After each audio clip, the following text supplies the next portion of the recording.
yes, yes. Now that Chris is my partner, yes. One of these days we will come together, you know. Yes, yes. Now we are in a general lockdown, the second lockdown.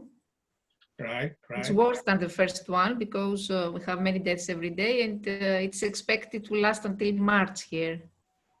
Oh my God, that's a long time. Yes, it's terrible.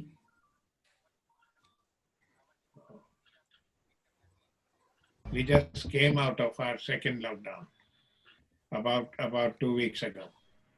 Ah, we have escaped. Okay. Now we don't have any lockdown because there is no cases of COVID virus for the last 32 days. So now all the state borders are opening and things like that, and life is slowly becoming to normal. Okay, what about schools? Schools are open there, universities? Well, our schools are open, and but they will be closing just before Christmas for the summer holidays, and then they will come back in end of January. Mm-hmm. So another 2 weeks maybe, and then they will close for summer holidays, Christmas holidays, and then they come back on the end of January next year. Yes, but I think that the universities have started an online learning. I think that this will last long. Yeah. It's more comfortable hybrid learning, online learning for universities at least. Yeah. Most universities are operating on that basis. Schools were operating till very recently on online basis, even for primary schools. Mm-hmm. I have some friends, academicians, who tell me that conferences will be held on online basis in the future. I don't know. It may or may not happen. Internationally, this is the plan. Yeah, the thing is that once this COVID virus dangers are eliminated, then maybe people will travel again to conferences, because face-to-face contact makes a lot of difference, you see, and you make friends, and you build networks and things like that. Yes, but online has improved, more comfortable and convenient for universities. For universities it is like that. Yeah, exactly. We will see. The world is going to change. Chris, are you here? Yes. Sasaku, yes. Hello. What time is there? Well, it's for Greeks. It's early. It's 9 p.m. It's not even dinner time. For Greek, it's fine. For Australia, what time is it? Yeah, 9 o'clock. It's time for winding down with the family. Yes. Okay. How are you?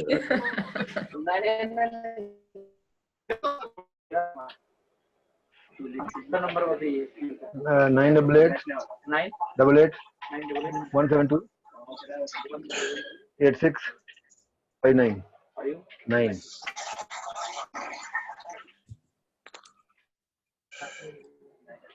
दूसरा number दिए दूसरा number Ravi Mishra. How are you, Rania? Are you well? Yeah, I'm fine. I was at the ministry and I took a taxi and I came here. Yes, sir. 7100. Yes, sir. Fine, sir. Thank you. Shahid, how are you? Good. 9771002303. Did you have a conference delay a few days ago when you gave your talk in Somalia? Was almost that delayed? Every day I have I'm invited to conferences. Two lectures every day.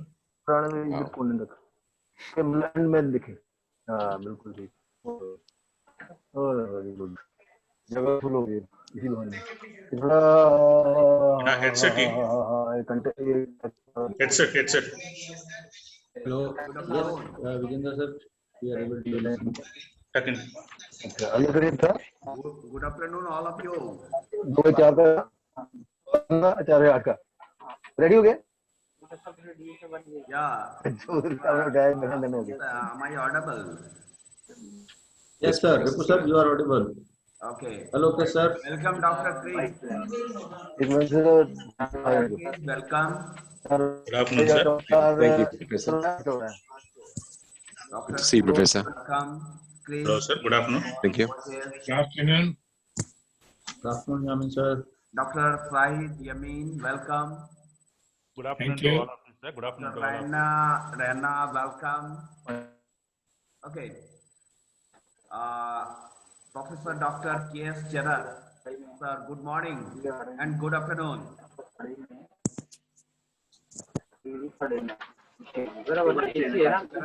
वो ऐसे हैं, ये ऐसे हैं, Sir, 3 foot height है और इधर 5 foot, इधर 2 फुट हाइट है।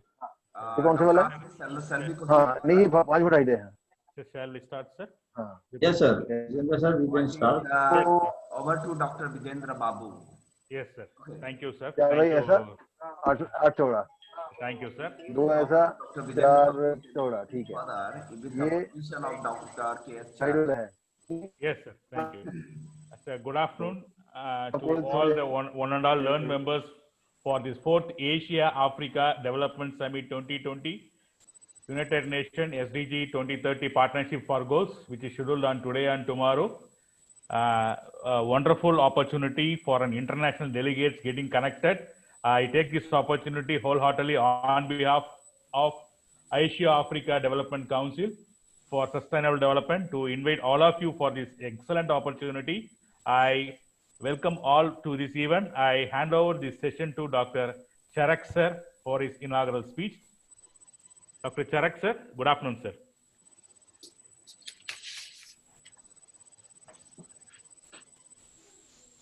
I think Dr. Charak sir will be joining, I think so. I request Dr. Ashish Chandra Swami sir to kickstart.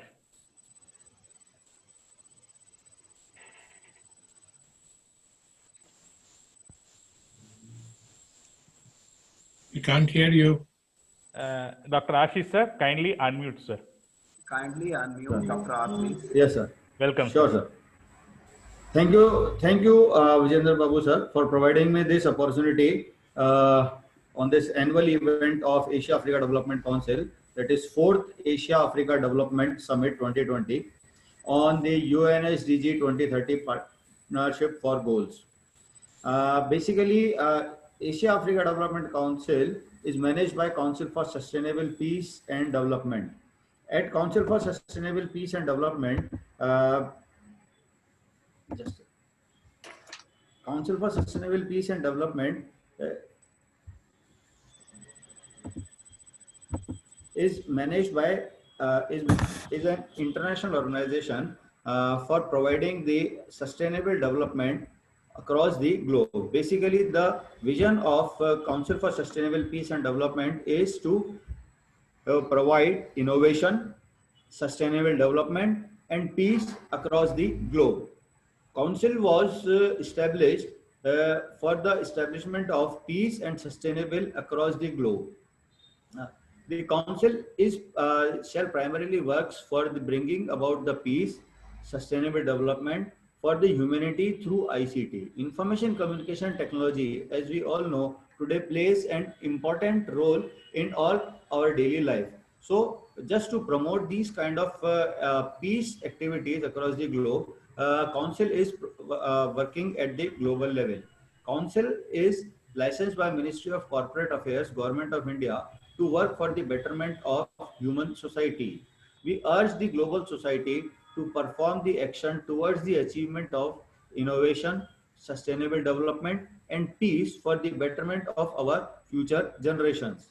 Sustainable development is the key for sustaining the peace and vice versa. Sustaining peace, a concept endorsed by the United Nations General Assembly and Security Council, focus on the importance of having long-term comprehensive vision in all responses as to violent conflict and to end the viscous cycle of the laissez and repress.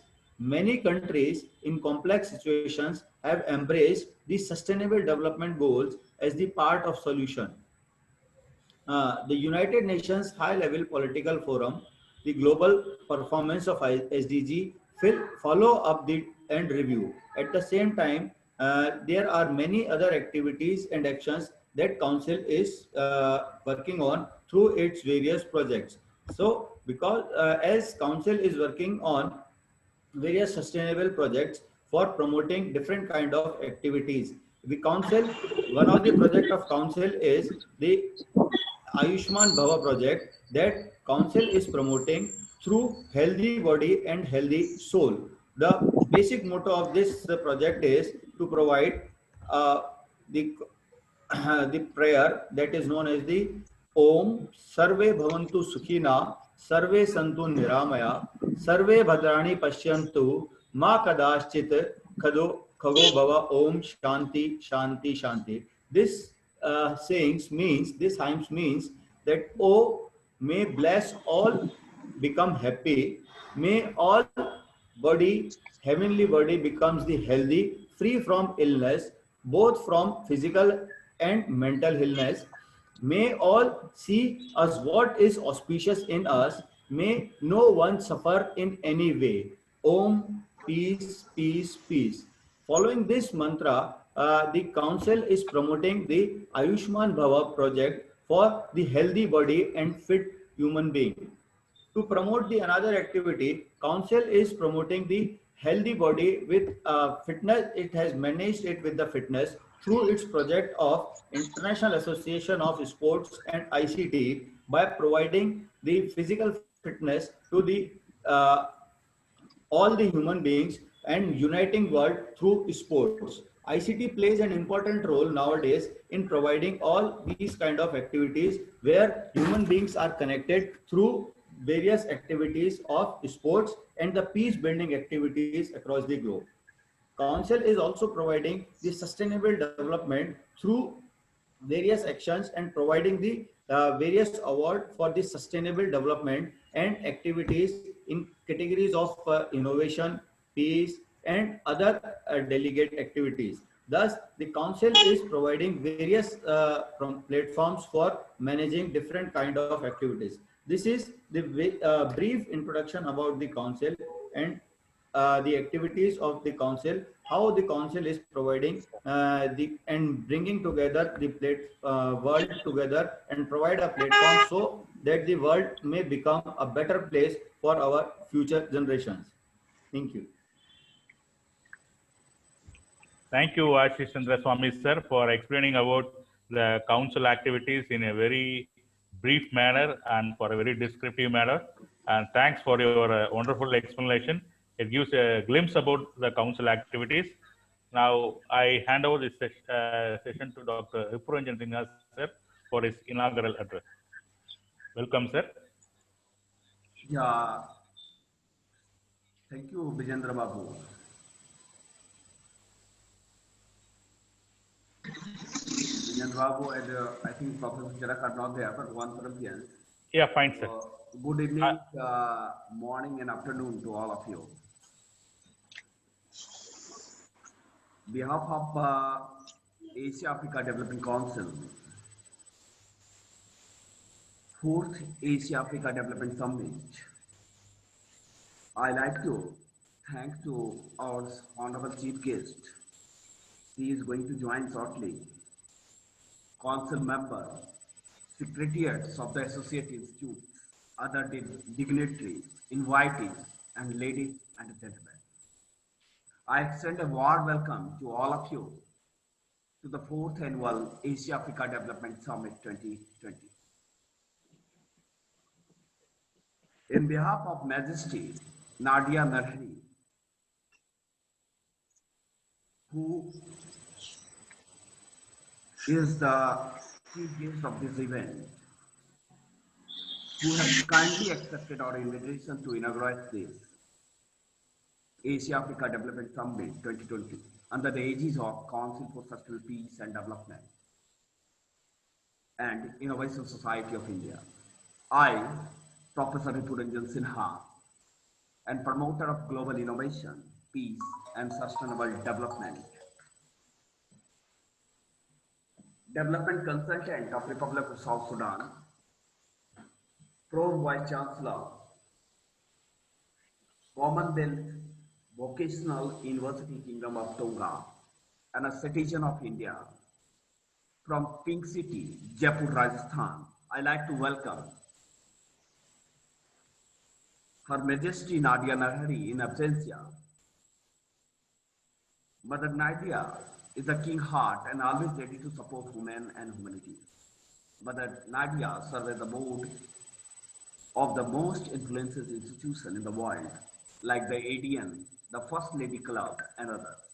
Mother Nadia is deeply passionate about the need to empower children and young adults who are obviously from the future of the every nation. Mother Nadia is a forceful champion for the human rights and an advocate for the inclusiveness of the women and young people all around the world. Mother Nadia is the experienced and successful entrepreneur, social inventor, and friend of Africa. She is the chair of a World Business Leaders Council. Her Majesty, you are the global leader and constantly supporting mission to eradicate global problems and providing roadmap to solve its effectively. We are promoter of innovation, peace and sustainable development and working in support mission of UN SDG 2030 and other development growth index worldwide. Through this event, we are promoting the mission of United Nations and supporting his visions come true for the betterment of the human and humanity. We believe that nature is a perfect and free gift for all, and only nature is gold, real gold and God. Sky, air, sun, energy, water, and earth.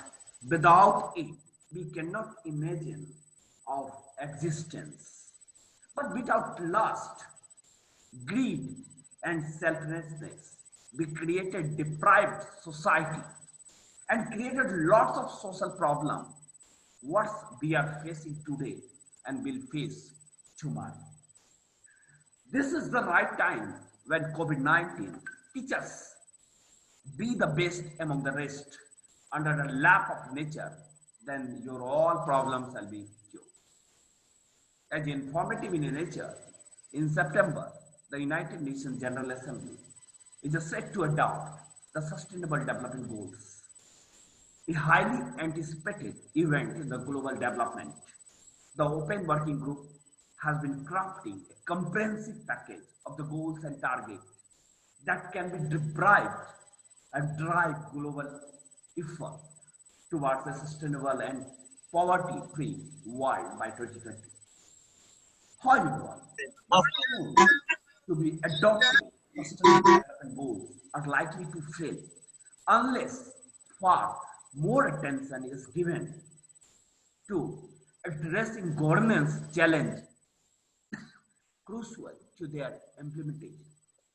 In the broadest sense, governance refers to how society makes decisions and take actions. It is about the mechanism we use to work together in a society to solve shared problems. For the Sustainable Development Goals, this involves considering how government, business, non-government organizations, civil society, and researchers will work together. Governance fundamentally underpins our ability to get things done in society. Yet there is numerous failures in a governance everywhere. We as a society, big safeguard in the global financial system, cope against elected national government, the multi-decadal struggle to the take global action to manage greenhouse gas emission and climate change. We need to address key challenges that urgently. That's why we are today discussing these things. First, and very important thing is that the challenge we have to use criteria. That is how we can bring together the right stakeholder at the right time and the right place. Sustainable development inherently involves many different stakeholders operating at many different scales, from the national government to the transitional cooperation, to local and international NGO, to small village and many more. It can be tough to get the relevant stakeholder working together at the right time and place to solve complex poverty and sustainable problems. For example, consider a single goal of access to affordable, reliable, sustainable, and modern energy for all. That is a goal saver, who will need to be involved in the developing, producing, installing, and maintaining the technology to worldwide and to provide universally accessible energy, who is involved in determining what is reliable and affordable for the different communities in different parts of the world. How do government, the private sector, and community interact in the deciding on the appropriate and sustainable agency system? And how does it differ in different contexts? Just consider the difference between China and United States, or between countries across the Africa. Those sort of coordinations challenge exist not only for the energy, but also for addressing poverty, food, health, education, water, biodiversity, and the many other issues within the Sustainable Development Goals. But they are central to having the right stakeholders working together at the right time and place. Second very important thing is that how to make difficult trade-offs. There will be many co-benefits among the Sustainable Development Goals, where addressing one goal helps address other at the same time. For example, addressing climate change will have co-benefit for the energy, security, health, biodiversity, and ocean. However, the Sustainable Development Goals will also involve trade-offs. It is crucial to recognize that difficult choice will also need to be made that may involve winners and losers, at least in the short term. For example, biodiversity could be treated if forests are cut down to expand the agriculture production for the food security. Food security could be treated if food crops are switched to biofuel production for the energy society and security. Water security could be treated by the decision to intensify or expand agriculture, or to build hydropower for the energy security and greenhouse gas mitigation. Competing interest, climate change, that is a widely issued by the United Nations Sustainable Development Goals 13, is a classic example. Those affected in the short term, such as fossil fuel companies and their workers, will perceive themselves as a loser. If they are forced to change, even though society as a whole, we will be the winner in the long term by avoiding the tremendous risk and impact of runaway climate change. Making difficult trade-offs can be a major governance weakness, especially for the complex problems within the Sustainable Development Goals, where responsibility is depressed and the interests of the different stakeholders can conflict. Achieving the Sustainable Development Goals will require national governments, the private sector, the non-profit sector, communities to make difficult decisions based on the thoughtful and genuine commitment to the Sustainable Development Goals. Unless there is a strong willingness to do so, the Sustainable Development Goals risk briefing related to the two hard parts. And third very important thing is that how do we build an accountability for action? What action is going on inside and outside of the world for the betterment of the humanity? A final key challenge is ensuring responsibility and accountability. It is a very big challenge for the Sustainable Development Goals. For the progress towards meeting the Sustainable Development Goals, mechanisms to do this need to link across local, national, and international. So, in this context, Council for Sustainable Peace and Development, a trademark managed by Asia-Africa Development Council, revitalized the global partnership for sustainable development. And we are celebrating It on 1st December 2020 today at the 4th Annual Asia-Africa Development Summit 2020. We conducted last 3 events from the New Delhi with the very high, strong delegates across the Africa in the New Delhi. Then Mumbai, then Jaipur, and again, that is due to COVID. Today, we are conducting through the virtual network with a very high prestige platform that is the Sustainable Development Goals can only be revitalized with the strong commitment to the global partnership. That is the theme of today and cooperation. With official development assistance from the developed countries increased by 66% between 2020 2000 to 2014. Humanitarian crisis brought on by conflict or natural disasters continue to demand financial resources and aid. Many countries also require official development assistance to increase growth and trade. On behalf of the Asia Africa Development Council, we are just felicitating and supporting United Nations to achieve United Nations Sustainable Agenda effectively. The world today is more interconnected than ever before. Improving access to technology and knowledge is an important way to share ideas and foster innovation. Coordinating policy to help developing countries manage their debt as well as promoting investment for the least developed nations like the South Sudan. We are also developing consultant of Republic of South Sudan. It's vital to achieve sustainable growth and development. The goals aim to enhance North-South and South-South cooperation by supporting nation plan to achieve all the targets laid down by United Nations Sustainable Development Agenda, promoting international trade and helping developing countries increase their export is all part of achieving a universal rule-based and equitable trading system that is fair and open and benefit all where once is running project, namely India-Africa Knowledge Consortium. That is a www.indiaafrica.org. In finance sector, strengthen domestic resource mobilization, including through international support to developing countries to improve domestic capacity for the tax and other revenue collection.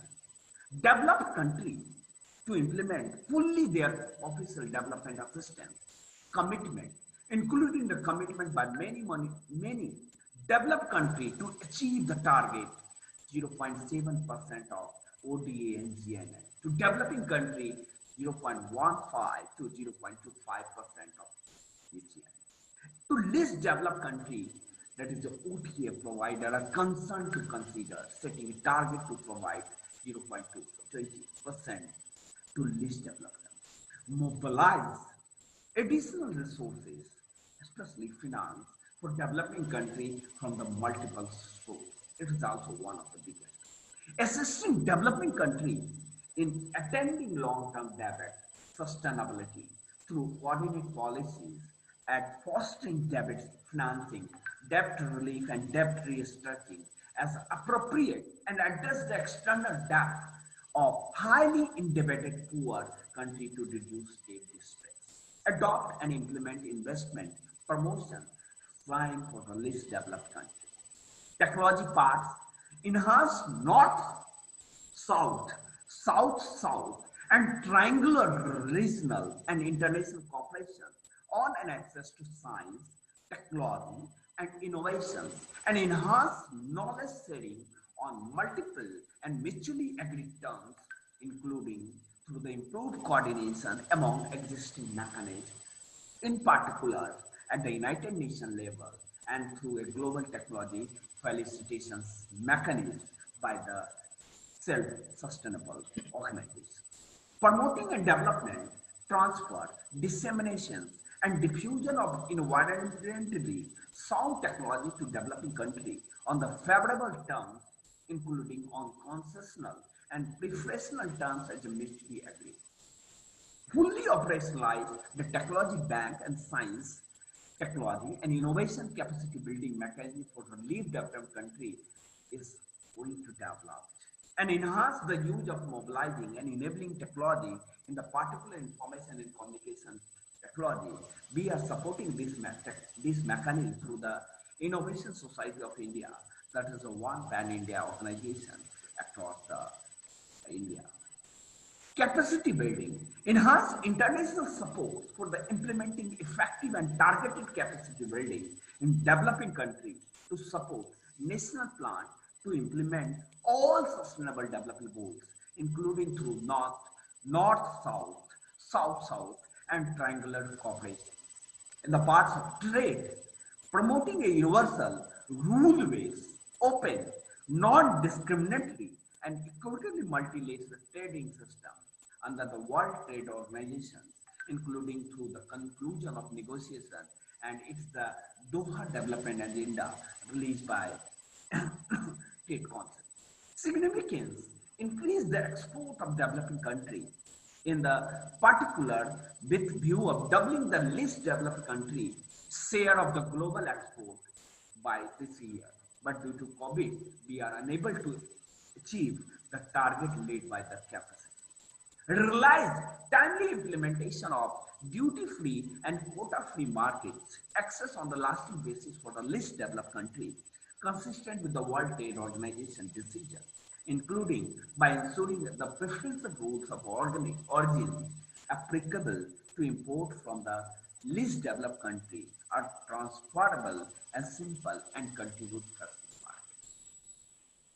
That is a systematic issue that the policy and institutional coherence enhance global microeconomics stability, including through the policy coordination and policy coherence. Enhance policy coherence for the sustainable development, respect each country policy, space, and leadership to establish and implement policy for the poverty eradication and sustainable development. Multi-stakeholder partnership. We are inviting through the Asia-Africa Development Council with this platform.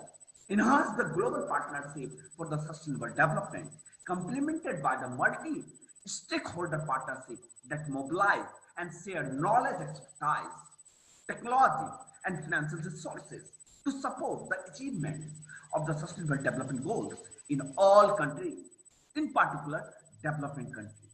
Encourage and promote effective public-private partnerships, civil society partnerships, building on the experience and resourcing strategy of the partnership to support UN Sustainable Agenda, Africa Development Agenda, and Uganda Development Agenda. We are just supporting and felicitating to the Asia-Africa Development Council. Data monitoring and accountability is a very warm basis wide net.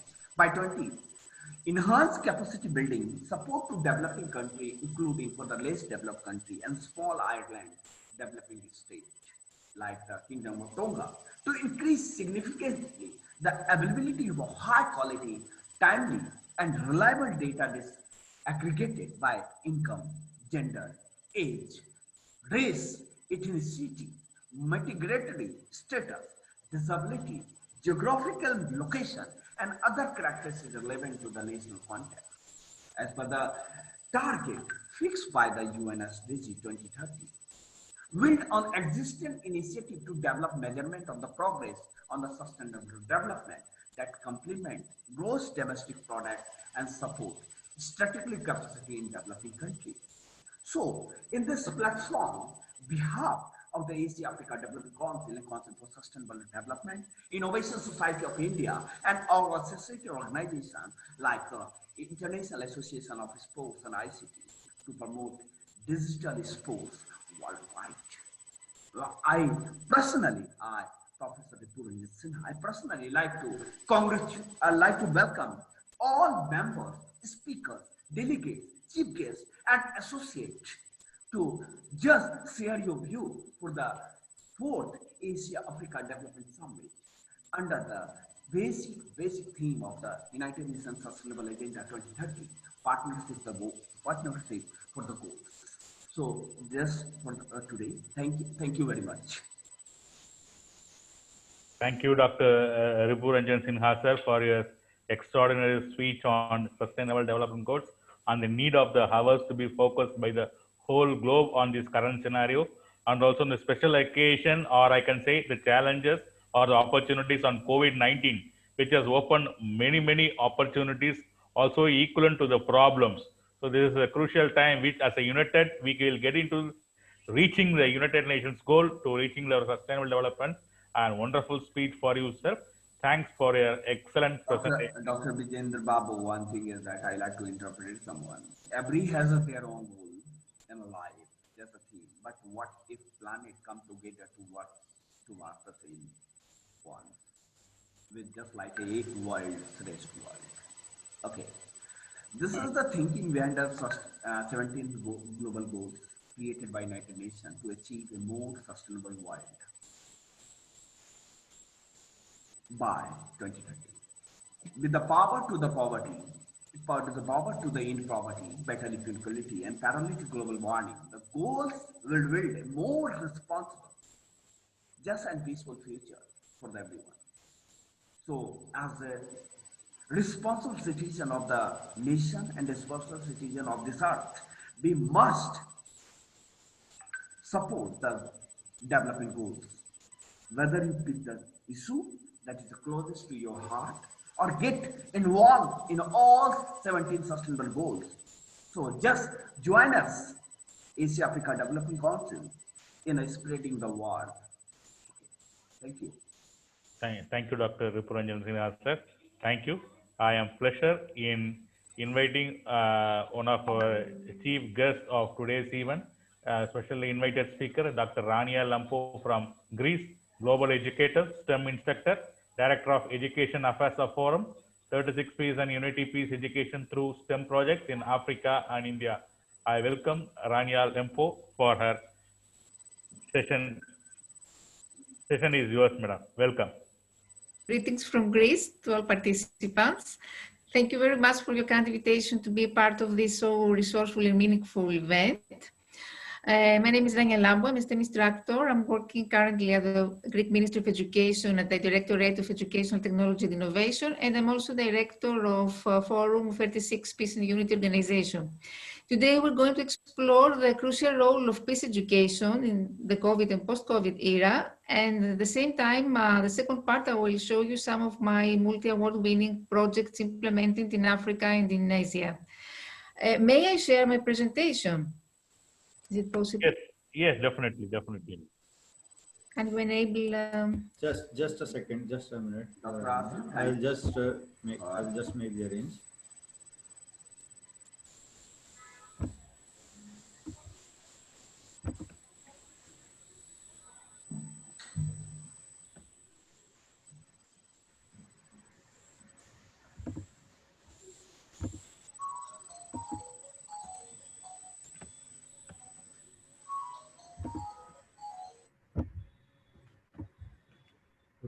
Sir, can you please help me in making the presentation screen shareable to Rania? Ripu sir, am I audible? Audible, sir. Ripu sir, can you please, hello?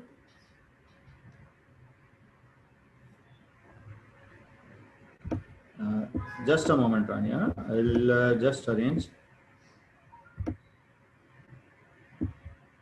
I think you just make me host. This is. Yeah, I'm just.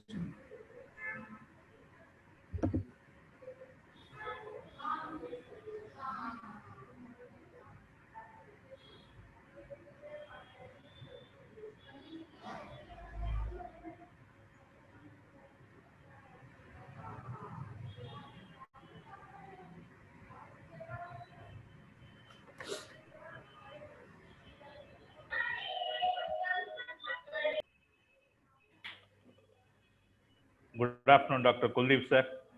Welcome, sir. Good afternoon, sir.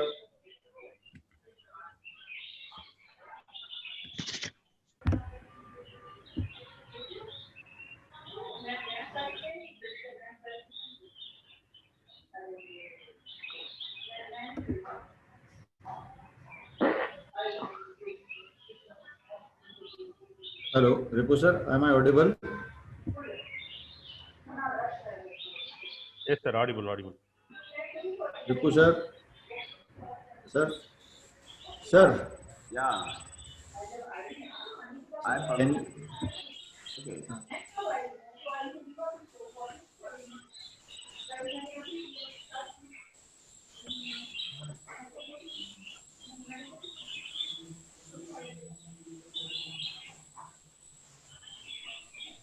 Okay. Okay, Dr. Raina Sampu, you are the co-host. You may share. Okay. hello, Rania? Yes, can you see now? Yes, yes, your presentation is visible to us. Okay. In Yes. 2020, the COVID pandemic is the defining goal of global health crisis is of our time and the greatest challenge we have ever faced since World War II. It has been the most disruptive infection outbreak of the 21st century. The tragic loss of life and deep economic disruption caused will permanently change society and economies. But the pandemic is much more than a health crisis. It's also an unprecedented socio-economic crisis that has the potential to create devastating social, economic, and political effects that will leave deep and long-lasting scars. So COVID threatens peace-building gains. Therefore, commitment to sustainable sustaining peace is now more urgent than ever before. The 2020 pandemic has highlighted how interconnected, fragile, and complex the global socioeconomic system is. In a matter of weeks, global travel and trade systems collapsed, social norms changed radically, rights and liberties which had been taken for granted, such as the freedom of movement and association, were revoked, and social values were reorientated. It also became apparent that the world lacks an effective approach to deal with such crises. So observing this crisis and its impact through a human right lens puts a focus on how it is affecting people on the ground, particularly the most vulnerable among us, and what can be done about it and in the long term.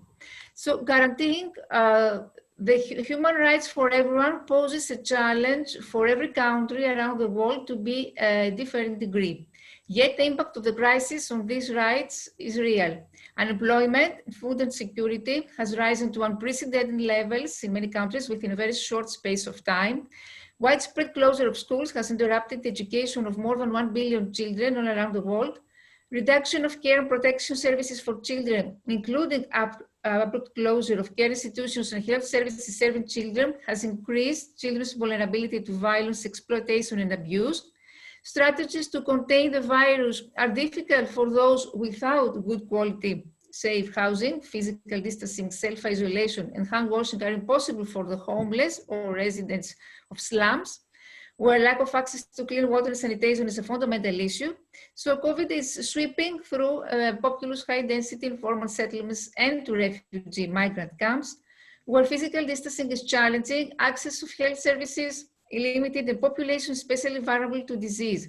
So the crisis raises particular concerns for the marginalized and most vulnerable in society.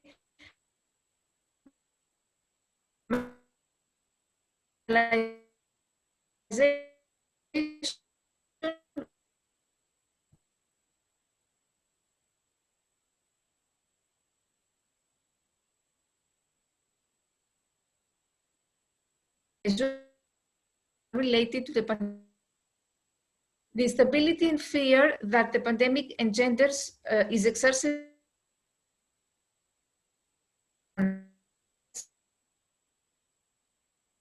discrimination against certain groups, hate speech, attacks, migrants, and sexual violence, as well as limited access to sexual and reproductive health and rights.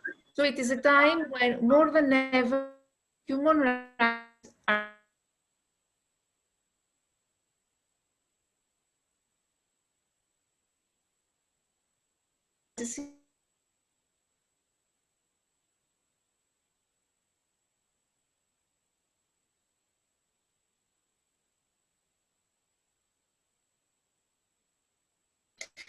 In some countries, employed containment measures, including social isolation and business closures, resulting in a sharp economic downturn. So COVID has affected crises regardless of their level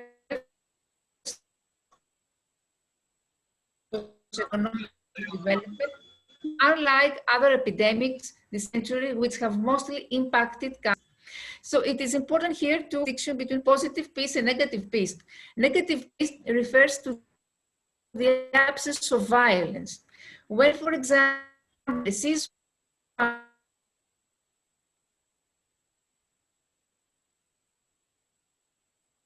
interactive non-violently and are managing their conflict positively with respectful attention to the legitimate needs and interests of all concerned.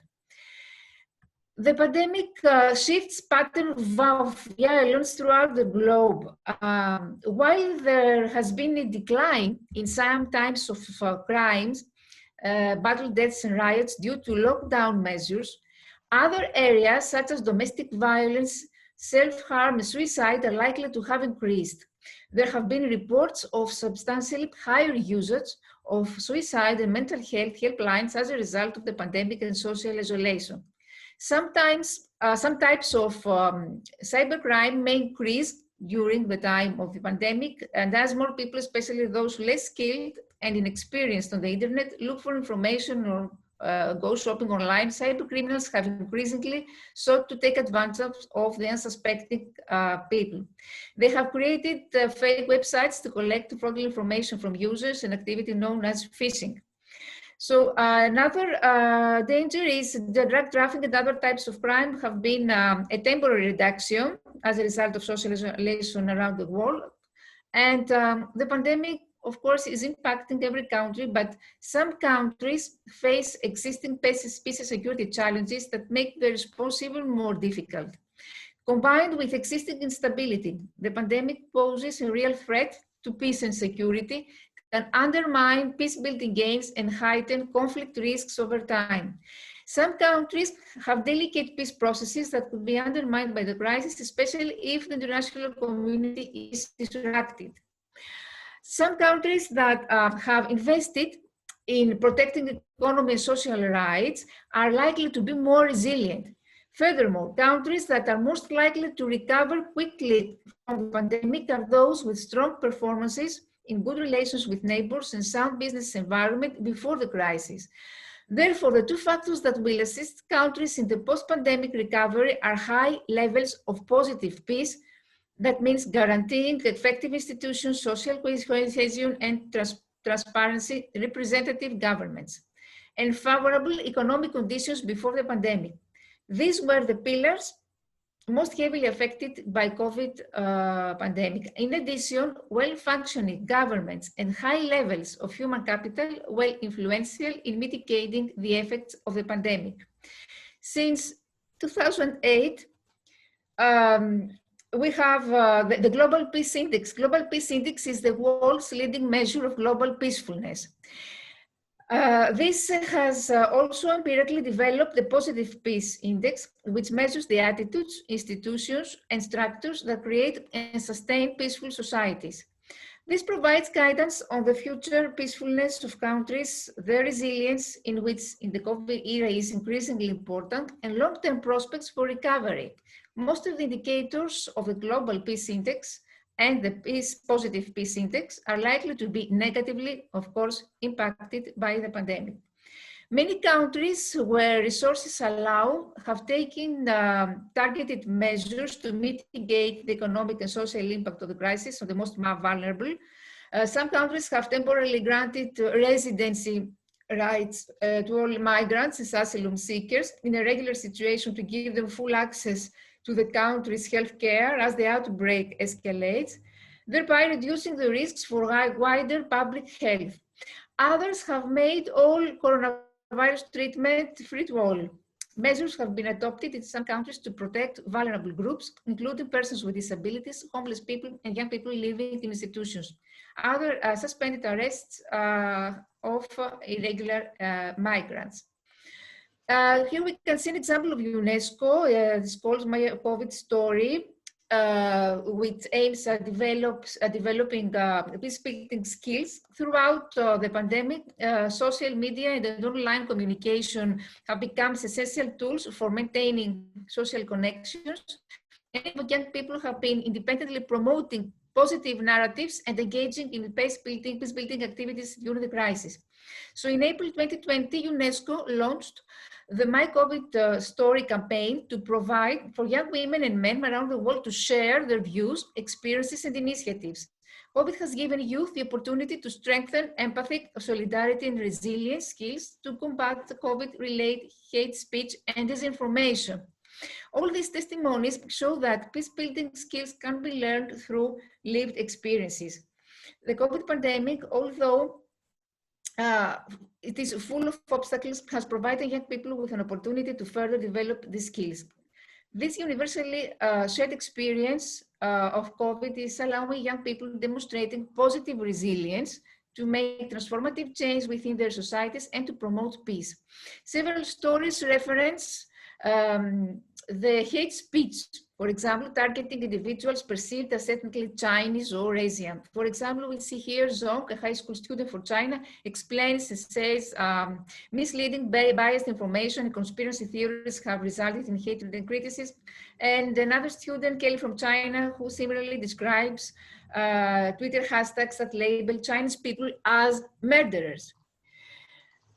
COVID is undermining sustainable development goals in time, at a time in which efforts need to be accelerated to implement these goals of the agenda. 5, 6 o'clock. Agenda by human rights provides a comprehensive blueprint for sustainable recovery from the pandemic. And at this point, education projects could be an effective way to promote sustainable development goals and positive peace. We are all in this together, so international solidarity is essential in the global response. So peace education within this framework is of utmost importance. Education plays a crucial role in building defenses of peace in the minds of people. It aims at the total development of the child. It tries to inculcate higher human social values in the mind of the child. In essence, it attempts to develop a set of behavioral skills necessary for peaceful living and peace building. Peace education is, of course, holistic. That means that it embraces the physical, emotional, intellectual, and social growth of children within a framework deeply rooted in traditional human values. It is based on a philosophy that teaches love, compassion, trust for the human family and all life in our planet. Peace education is effective and meaningful when it is adopted according to the social and cultural, of course, context and the needs of a country. So it should be enriched by its cultural and spiritual values together with the universal human values. It also should be globally relevant. Peace education is also peace skills building. It empowers children to be creative and to adopt non-destructive ways to settle conflict and to live in harmony with themselves, others, and their world. Peace building is the task of every human being and the challenge of the human family. The relationship now between peace and sustainable development is important to achieve the objective of social cohesion and living together and to move away from a culture of war and violence. The basic concepts are that peace education is a remedial measure to protect children from falling into ways of violence in society. And what matters is integrating peaceful attitudes, values, and skills into the teaching and learning process in school and make it a part of the total curriculum. So the respect for human dignity and human rights and the protection of the environment are the core values that need to be practiced to achieve peace and harmony and sustainable development through lifelong peace education. Through applying peace education and creating a peace future, it has been observed that schools can have the following benefits. Schools can develop a more humanistic management approach, improve standard of quality of teaching and learning, facilitate socialization through participation, interactive and cooperative learning activities, help healthy emotional development in students, develop creativity both in students and teachers, improve students' discipline and moral behavior, promote noble ideas such as kindness, friendship, generosity, etc. So educators, governments, decision policy makers need to incorporate peace education in all curricula and in the development of teaching and learning materials at the same time. Inclusion of peace values and activities will make the subjects more meaningful and interesting to learners in many ways. It increases the quality of teaching as well as learning. So here I want to say that I'm a STEM instructor, as I said before. I'm trying to promote positive peace with my educational projects because positive peace is based on sustainable investment, stability, and high standard of living. My projects were addressed to African countries, etc., and to, of course, to other countries that suffer from all disadvantages of negative peace, such as lack of water and food. I'm trying to alleviate all this through education, so I'm trying to make negative peace look like more positive peace. And as our world becomes more interconnected, countries prioritizing STEM education and research will make significant advances in alleviating poverty and sustaining economic, cultural, and societal growth. It is vital for countries seeking to reduce their poverty levels to adopt new scientific research and technology. In doing so, these countries can improve their economy, healthcare system, and infrastructure. So undoubtedly here, the role of STEM, here I want to say that STEM is the acronym of science, technology, engineering, mathematics. And if we incorporate 8 arts in the acronym STEM, we obtain STEAM, which is at the time the most important tendency in education worldwide. So the role of STEM in developing countries is of significant importance, just as it is in our modern Western world. So I'm the founder of and the national coordinator of 4 the national projects. The first one we see here is called Water, Life, Giver, and Threat. It aims at raising water awareness among children to teach them how to sanitize their water and to create opportunities for them to appeal to the benevolence of sponsors and private citizens, people in general who are willing to contribute financially to the creation of the appropriate infrastructure towards water. The project was taught originally to my students and children of refugees in remote areas of Greece, and soon it expanded to other several countries, especially in Africa. The project focuses on 4 out of 17 United Nations Development Goals: good health and being, clean water and sanitation, reduce inequalities, peace, justice, and strong institutions. This is the first time that STEM and water education are combined in a project, the originality of which is due to the fact that children are encouraged here to use only natural resources for their activities, since their poverty doesn't allow them to be able to afford school supplies. With very limited resources, children manage to create mind maps, timelines using only branches and stones. They also perform water experiments, dramatizations. They learn how to filter water. They compare water legends from several African countries.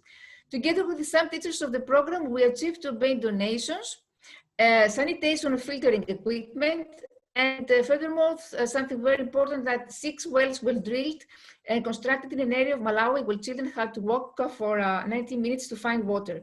I also raised donations of food, water, and juices from Greek language schools. We also raised money from a bazaar selling arts and craft models of wells made by my student. I, of course, donated approximately some amount of euros to African countries. And here I want to say that I'm also the founder of another the national project, which is implemented especially in India. It is called Food for Thought. It's addressed to students in countries where high levels of childhood is persist, and also to students affected by micronutrient, vitamin, and mineral deficiencies, often called hidden hunger. It focuses on 4 out of 17 sustainable goals. And its main goal is, of course, nutritional awareness, increased nutrition knowledge, and self-efficacy. The main thematic axis of the project is the knowledge of healthy combinations of cheap and accessible foodstuffs that can keep the population nourished in case of shortage. This project inspired many teachers in India to actively contribute to the solution of the problem by visiting slums and educating poor families and donating the food and money and conducting surveys. And another project that I launched very recently is called COVID, a life-changing experience. The project teach students what coronavirus is and how to protect themselves for it. This project, the originality of this project is that it contains also artistic activities because children have to create beautiful masks using everyday materials such as cardboard. And of course, drawing paintings, which is very, we see it's very trendy. We see many exhibitions around the world that promote art and COVID, because art is a means of catharsis and helps children to express their feelings and to share their stories and their emotions through art. By concluding, I want to say that our values must be a source of unity, not division. We must give people hope and a vision of what the future can hold. The human rights system helps us to meet the challenge, opportunities, and needs of the 21st century, to reconstruct relationships between people and leaders, and to achieve the global stability, solidarity, pluralism, and inclusion on which we all depend. We can transform hope into concrete action with real impact on people's life. Thank you very much. Do you have any question? I am at your disposal. Yeah, marvelous presentation. Really marvelous presentation. Oh, thank you very Excellent much. presentation, Rania. It is really what we expected from the international associations, that all of us are working in the same direction for providing sustainable peace across the globe. And you have rightly mentioned that the peace building has to be initiated right from the schooling, so that the students will get this peace in their mind established, instead of the war that has been put it up. So instead of making war as a business, peace building should be the primary activity that we all are focusing towards. Excellent presentation, Rania. All the best wishes for your future endeavors. Dr. Rania, your presentation I want to sum it up. It was wonderful. I have few points which I noted out, starting from positive vibration, like positive peace. It is a wonderful word, not only peace, it's a positive peace, which has kickstarted for more focusing on your presentation. Then about another factor called Global Peace Index, GPI. We talk about economic index and all poverty index and education index. It's a very need of the hour, like a prosperity, global peace index. Then another thing about peace education in holistic, which also helps in skill education. Very need of the hour topic to be discussed. And you have said about generated funds to these needed people in crisis time. Food for thought. A real salute to you and your entire team. And at last, you had made the students to think about like making best out of waste, like making masks from the scraps. Really a wonderful presentation of your activities from Greece. We are being very happy on your presentation. Congratulations. Thank you very much. So by this, I think I can move to next speaker of today's session. I invite Dr. Chris Sotier-First, Chief Executive Officer, the Emerging Innovation, to address on innovation research for industry and infrastructure development. Dr. Chris, the platform is yours. Welcome. Thank you very much. Thank you. Thank you to everyone. COVID has accelerated and embedded the use of digital technology. We are evidence of this, and many of us live on Zoom several times a day. COVID has led to a reset of the depth in local ecosystems and multi-stakeholder relationships. That means that we spend more time within our local communities as well. What does this mean for industry and infrastructure development? Well, there's two major elements that has resulted, and the Indian nation has picked up on this, as have other nations. The local talent, innovation, and entrepreneurship growth.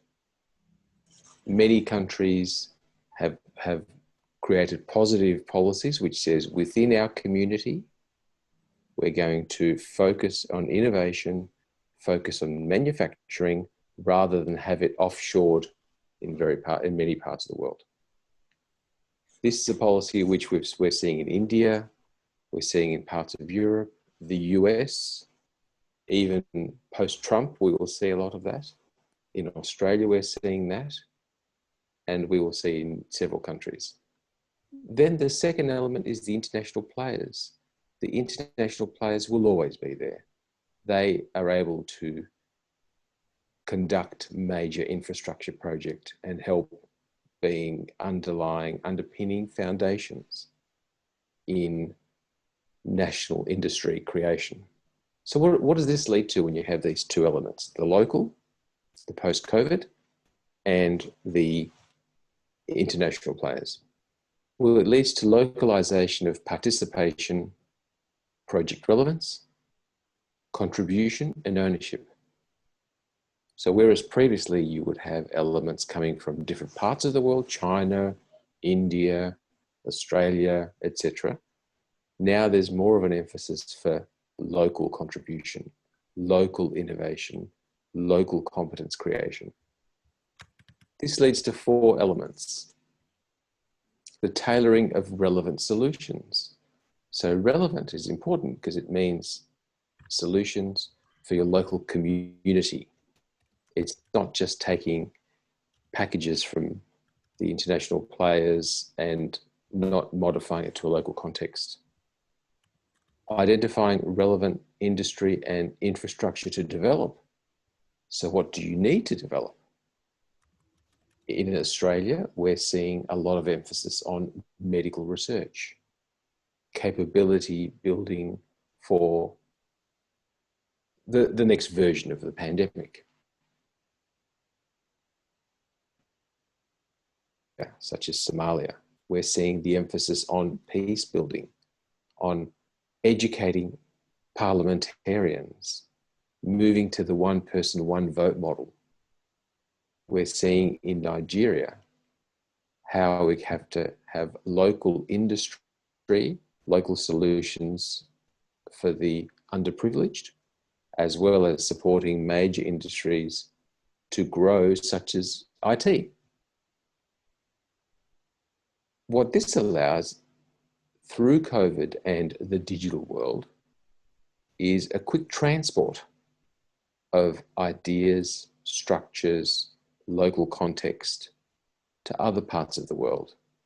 So for example, through this forum this evening, we've learned about Rania's initiatives, extremely critical, but also the underlying context, the underlying rationale, that can be transported, for example, in Australia to the Indigenous community, which have a lot of issues, which Rania's products will be able to help.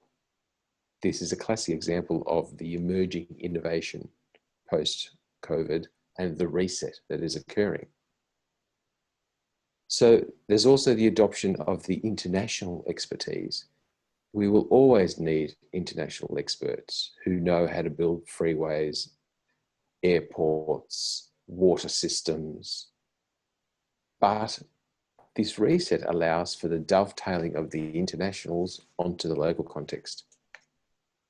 The 4th element here is localized learning, necessarily, because that's the policy of the national interest, building of competence, and then the export of these learnings, competencies, products and services. So we're in interesting times. So therefore, in conclusion, there are 2 big elements here. You've got that the reset is fostering. One is the building of an internal talent pool. And in India recently, we saw the new education policy, which is doing exactly that. It is saying we need to foster more learnings and competence growth locally. We will pick up learnings from the overseas markets, absolutely. But we want to make sure that at all times we improve our industry of education, our culture of entrepreneurship education, and hence growth locally. And it provides capacity building. which is a term I think we'll hear a lot about in the coming couple of years, because capacity building includes leveraging the learnings of what Rania spoke about a moment ago, as well as what capabilities and infrastructure you have locally. Then you've got the global players. They will always be there, but with this reset, there's more of a balance towards the local.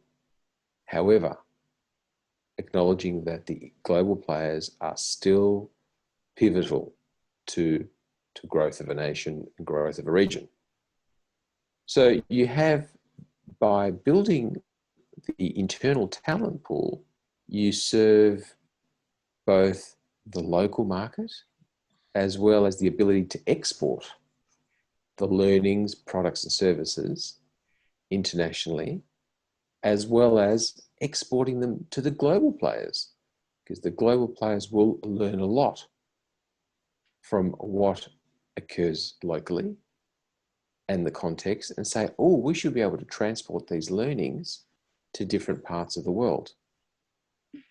As well as that, the global players, let's not put them down because they have a very important role to play, but they will also be able to provide more tailored and relevant services to different regions.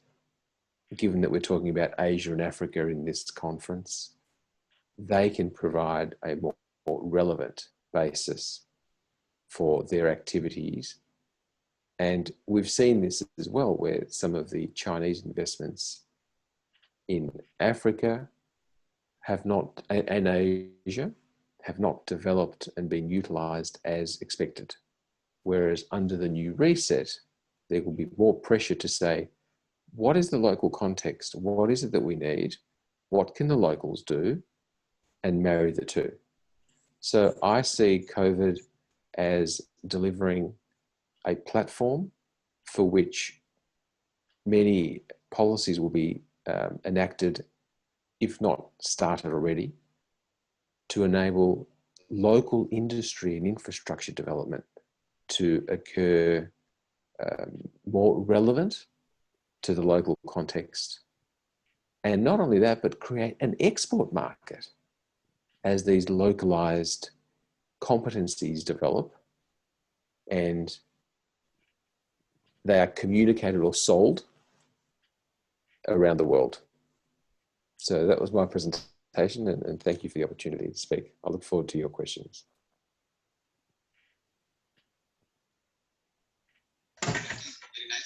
Thank you, Dr. Chris, on your scenario of industrial development and post-COVID era. And as we are aware that industry plays a major part in economic situations and revenue development, and about the country's holistic development, and where with respect to global competitiveness. Wonderful presentation. If there is any questions to be discussed with Dr. Chris, you are welcome. Yeah, very nice. Nidhi, first of all, your feeling, your confidence is very good, and you have chosen to be the first person to. You're the first person. Thank you, sir. Thank you. Thanks for a wonderful presentation. Next, I invite Dr. Shahid Yemen, Executive Chairman and Co-founder of Alchemy of Poverty Eradication. I welcome Dr. Shahid Yemen, sir. Welcome, sir. The platform is yours.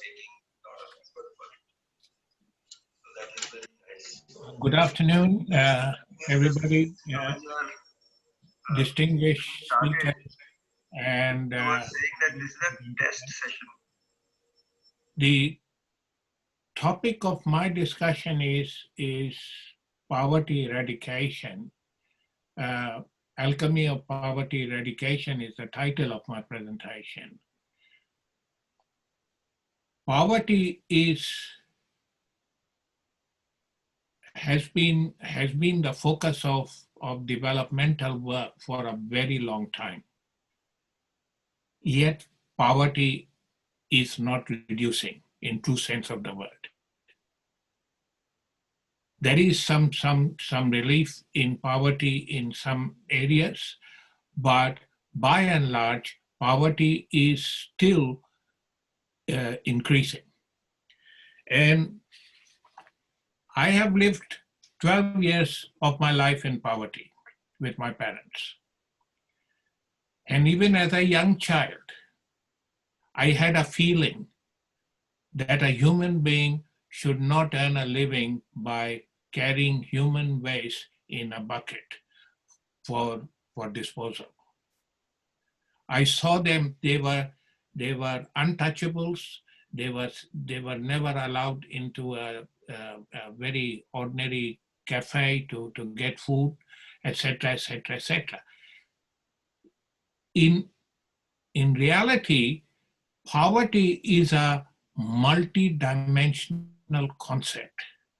And what has been happening over the years is that there are many NGOs which have got very honest intention of doing the work that they are doing. There is no doubt about that. But the problem is that everybody do a piece and there is no synergy in actually making a change. So poverty by itself provokes strong emotions and lots of questions. Questions as to, is poverty about not having enough food to eat? Is poverty about not having enough resources? Is poverty about not having clean water? Is poverty about not having proper sanitation? And so on and so forth. It is a multi-dimensional concept, multifaceted concept, and requires concurrent action in all directions and a synergistic actions in all directions. It is somebody, one of the researchers described poverty very aptly.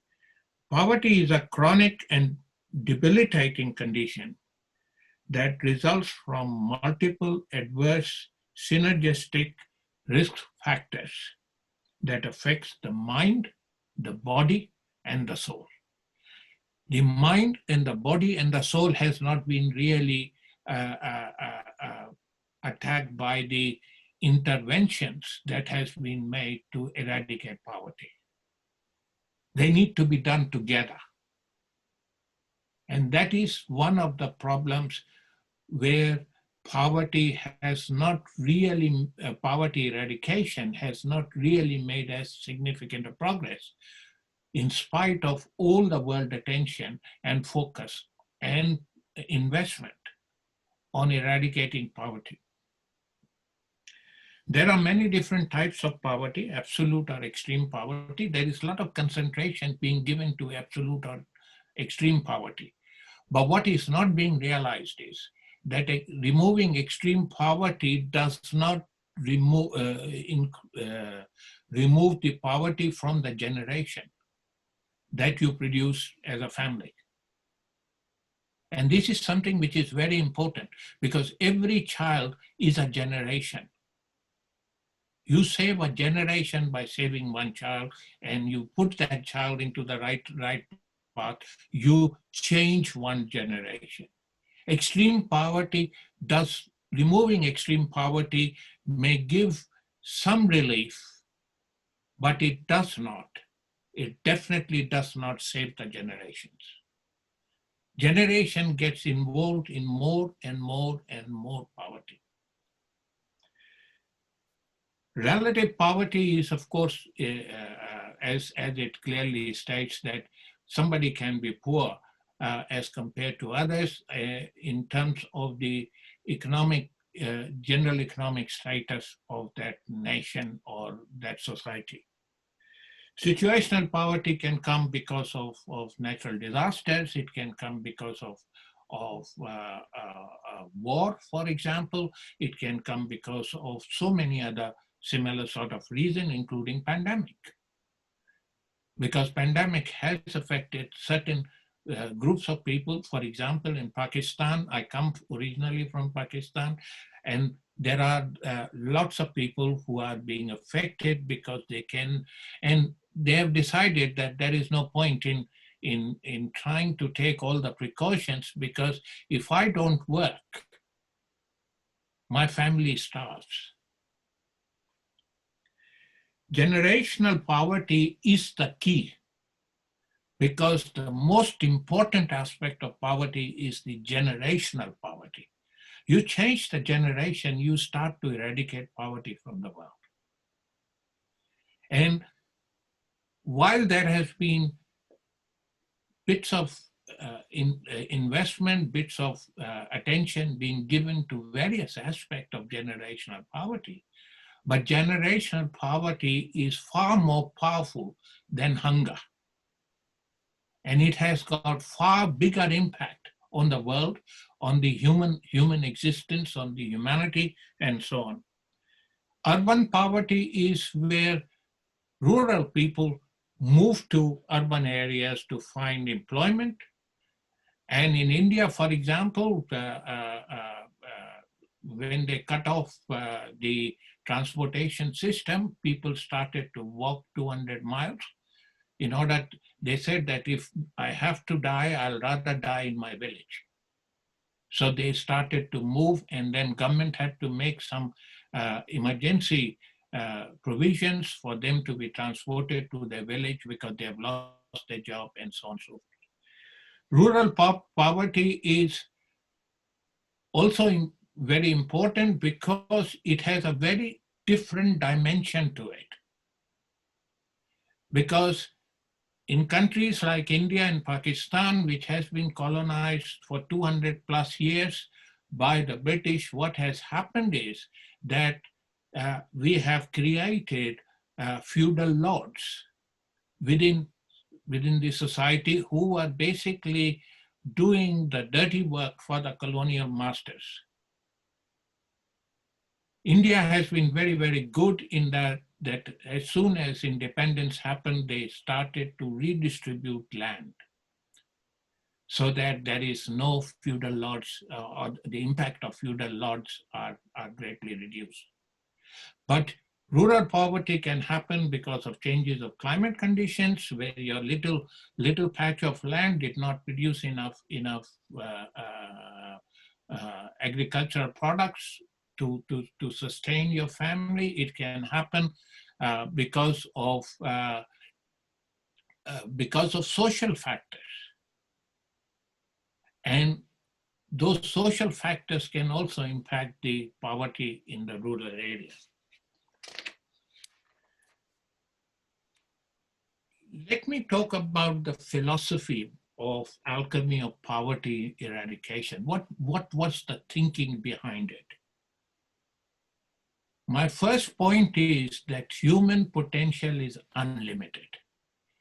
And it is the human potential that has been rather ignored in the poverty equation.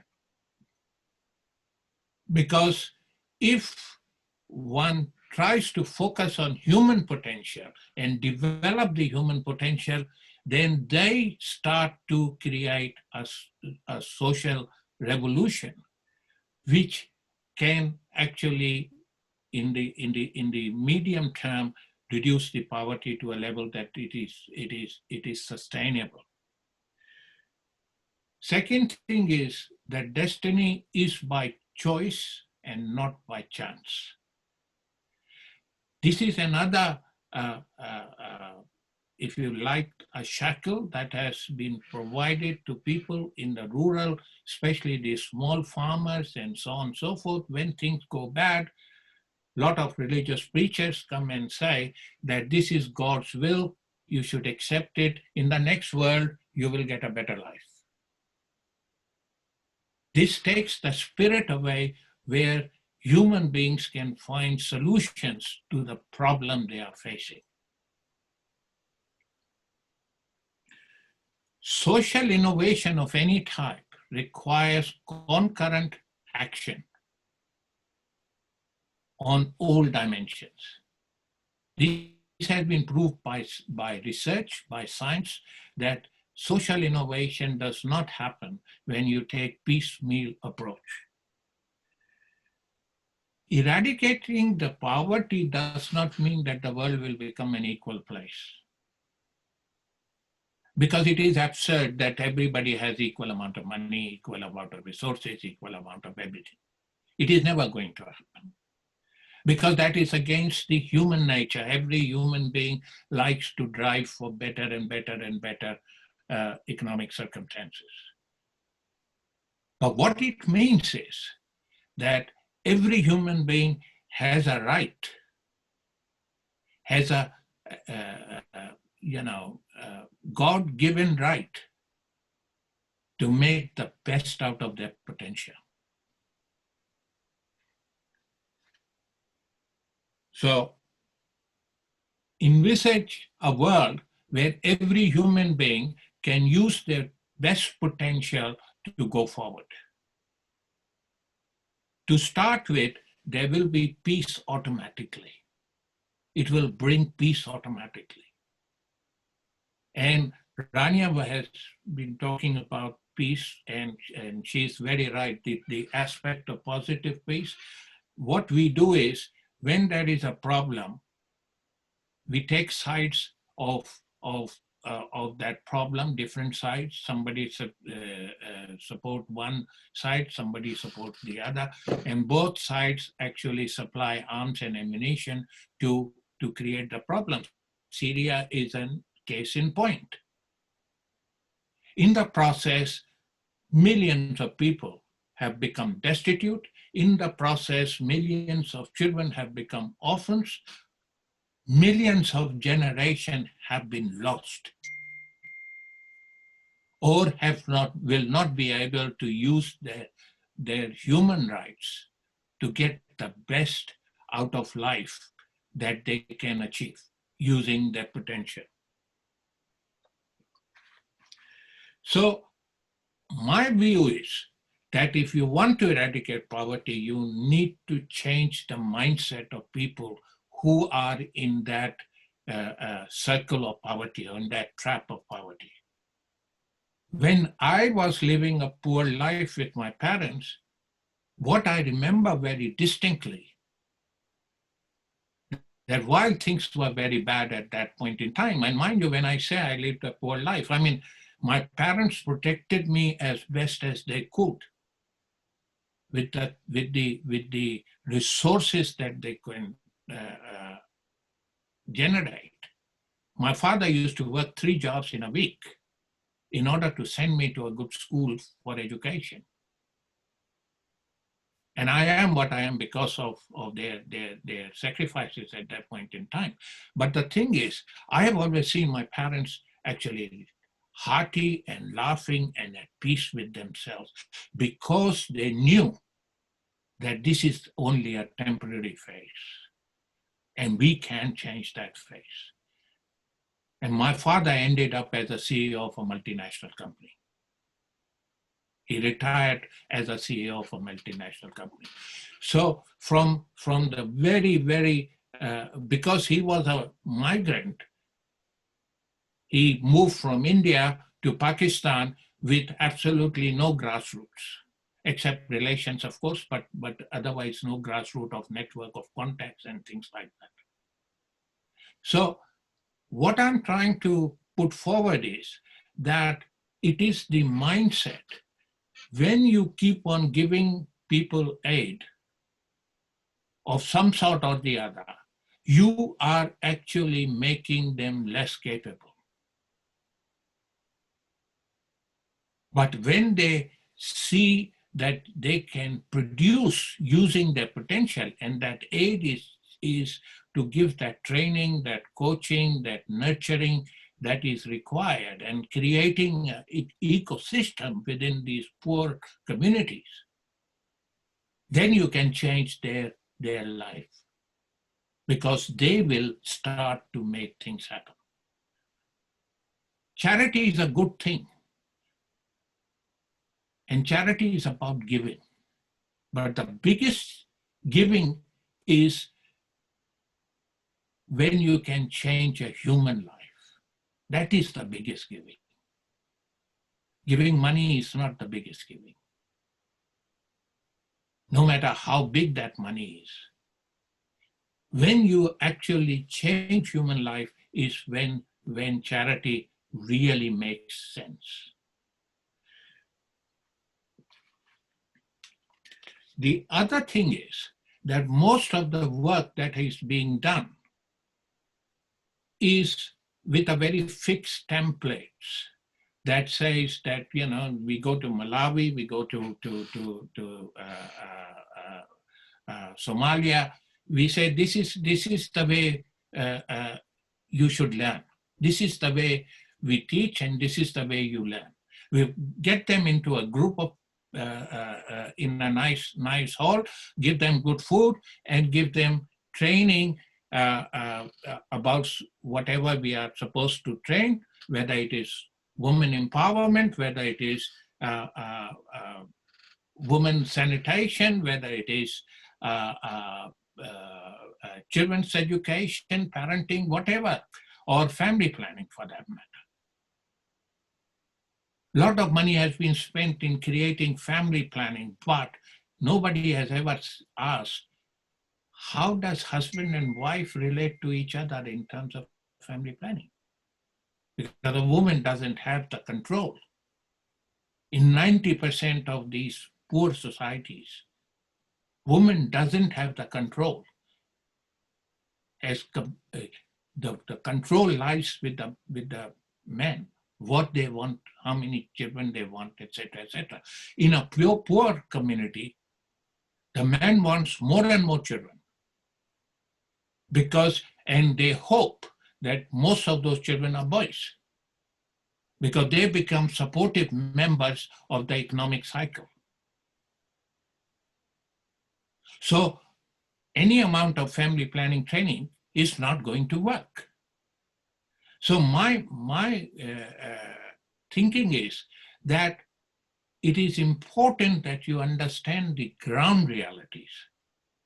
And to understand the ground realities, you need to address each family unit as a unit of humanity, of family, and how you can change their way of thinking, what are the problems that they are facing. You cannot come from a Western country and say that these are the contraceptives that you should take in order to reduce the number of children. They may understand at that time that this is okay, but actual fact is that when the culture, the way the relationships are formed between two human beings is the dominating factor that decides how many children they have. Let us talk about child labor. We go there and say, you know, children should not work before 14 years of age. This is what is applicable in Australia.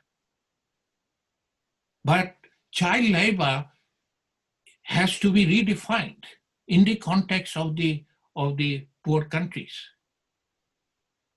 Because slave and works 18 hours, it is child labor that should be avoided. But if that child works for a few hours in their parents' farm to help the father, then it is actually a positive thing for that child, not a negative thing. So that is, these ground realities has to be understood. And for that reason, actually the people from that particular society, the particular country, should be the people who should be conducting all these interventions, because they have far better understanding of the underground realities of people.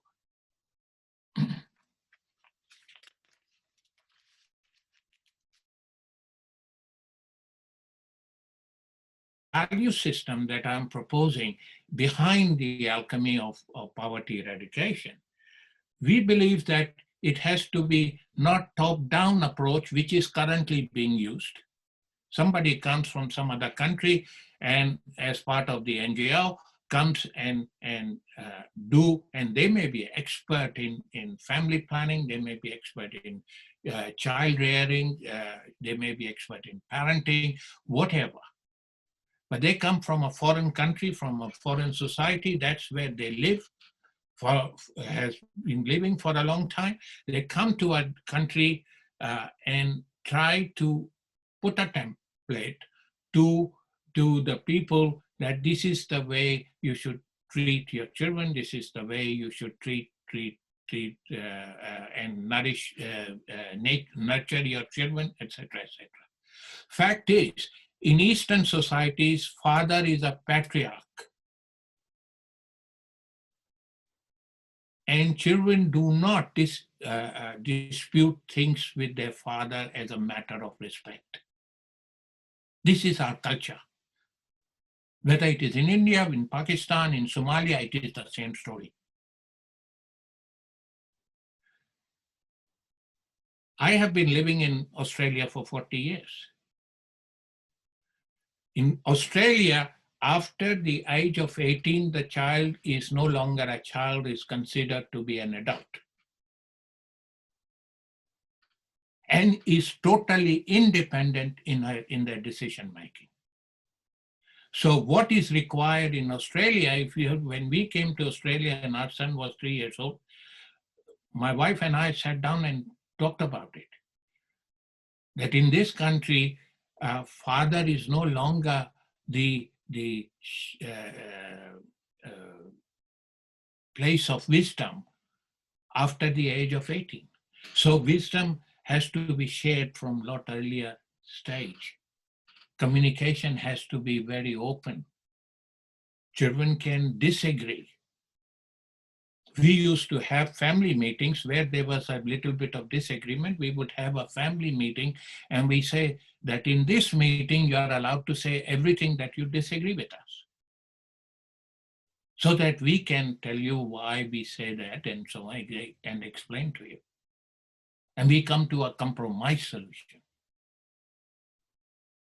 This is not true in India, this is not true in Pakistan, and this is not true in Somalia. So it is important to understand the ground reality. Dependence on anything. If somebody else actually does something for me all the time, ironing my clothes all the time or whatever, it actually reduces my ability to do that task.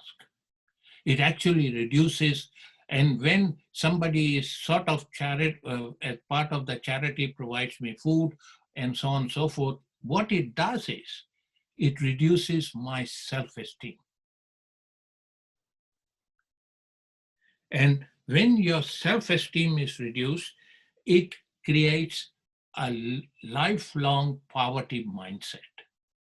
And when you have a lifelong poverty mindset, no amount of resources can actually change that unless somebody actually intervene and actually change that poverty mindset, actually create that self-belief, actually create that new mindset of self-worth. And as I said before, that we value that we have to understand the family unit, how they operate. We live, I mean, you can live in India, your next door neighbor may have very different relationship with their wife, with their family, etc., etc. Because at the end of the day, we are same and we are different at the same time. And we like to train to reduce poverty. We want to apply social entrepreneurship framework. And that social entrepreneurship framework starts to train family units in setting up home-based micro businesses. We want to create profit-oriented cooperatives, which is owned by the community.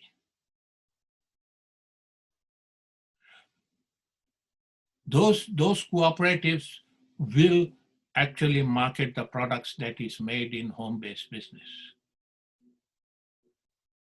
And we want to create almost a circular economy into that process. So bit by bit, when people start to do things on their own and try to improve their lives, their confidence and their human potential is unlimited. They can become anything they want to become. I do not believe that God has been so unjust that it will give somebody more brain and somebody less brain, and somebody less skills and they're less competent in anything they do, and somebody who are born with more competence and so on and so forth. I do not believe that, because we are humanity. We are, as a humanity, we are the same. What is important is that the world has to take a different approach to humanity. And instead of talking about poverty as an issue, instead of talking about violence and peace and so on, you cannot ever, ever, ever win peace with violence, no matter how you legitimize it. You can only win peace with love and understanding. I mean, Afghanistan is a case in point, Syria is a case in point, and so on and so forth. One can name many, many countries which are case in point. I take your side, somebody else take another side. We supply arms to both parties. They keep on killing each other, killing innocent people, and so on. And we keep on advocating about peace. Peace, again, is a multifaceted concept. And I'm really, really impressed with what Rania is doing. And there are many, many, many people like Rania who are doing a lot of work on the ground, because they understand the ground reality. They don't go there and say, this is the template which we are going to follow. They try to breed this drive, this mindset into those children to do self-help. The example of a mask from ordinary material is a case in point. I had worked on a project in one of the villages. We took cow dung, as you know, is a highly methane producing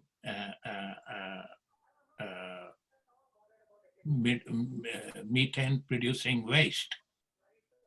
And it has not only impact on the environment, but it has also impact on the society that one lives in. Back in India and Pakistan, cow dung is often used to create fuel. Once it is dried, it is used to create fuel. What we did was we created a furnace made out of mud and bricks, very, very unsophisticated furnace, which treated the cow dung and provide natural gas to at least 50 families. Wonderful, sir. Wonderful, sir. This, and the beauty of that is the residue, the waste residue that was, that had to be discarded was actually highly nitrogenized fertilizer to be used in the villages. So zero waste, remove all the waste, and this is called appropriate technology. when we come from the West and try to solve problems in the East, we have this view that, high-tech technology we will bring in and everything will work. In India, there are solar lanterns, which allows children to read in areas where most likely electricity will take another 20 years to come because of the remoteness of that area. And this solar lantern charges in the sun and provides enough light for children to read and do their homework, they do schooling, etc., etc. Sorry to interrupt. Reducing smoke from the fuel allows that woman who is the caretaker of that household to live longer to start with. Reduces disabled children because she doesn't inhale carbon dioxide. Increase her health and her life cycle. One has to look at appropriate technology type things which can be adapted to different rural and remote environments in poorer countries and help them to change the society in a different way. My final point is that there is a need for creating what I call capacity center smart institute. Smart institute is not to create artificial intelligence and things like that and work on very high level ICT. No.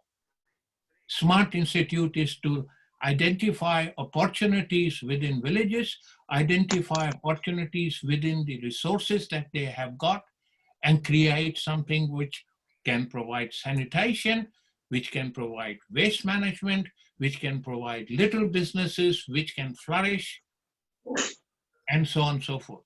This is what needs to be done in order to accelerate poverty eradication. It will not happen in 5 years. It will not happen till even 2030.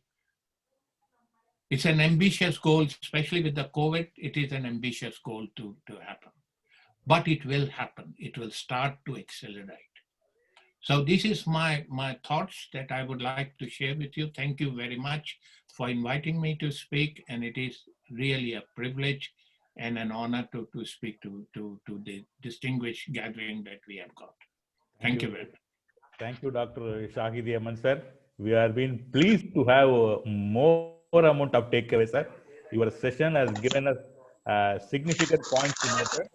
Also, you had been linked your topics with to Dr. Rania's peace education, and the significant takeaway which I had been impressed upon your presentation is about is generally you can say poverty is more serious than hunger.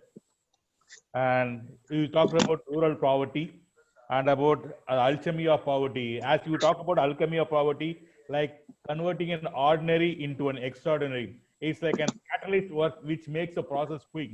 As we see that you as a catalyst here in his proposals and ideas, hope this poverty, the ratio should be very much to be diminished. And also you said a wonderful point that human potential is ultimate, it's an unconditional. Is unlimited, sorry, it's unlimited, which is a very key takeaway from also positive point to look it over it. And also you said about, touched about the child labor and value system proposals, and at last at the end of the business opportunities too, not only about the issues and also about social entrepreneurship framework and the key proposals which were given as a significant point as in capacity centers as sanitation, waste management, business and all those things. It all the wonderful key takeaways, sir. And the recent studies due to COVID also says that there is going to be a phenomenal increase in poverty from 2019 to 2020. In 2019, it was 650 million. It is going to increase in 2020 due to COVID-19. We hope all these your proposals and ideas should lead to a prosperous country and a healthy and holistic approach like we all grow. Thank you for a wonderful speech, sir. Just Vijendra Babu, I just also wanted to add that Dr. Shahid has rightly, very rightly said out that the innovative idea of waste out of west. So he has very beautifully given the example of cow dung, how that cow dung can be utilized into energy produce centers.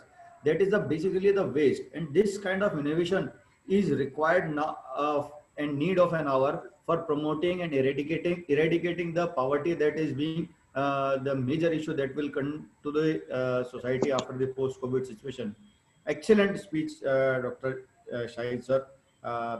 Let's hope to bring this platform more fruitful with your speech. Thank you, sir. Thank you very much. I have devoted my rest of my life, whatever it is, to actually work on this.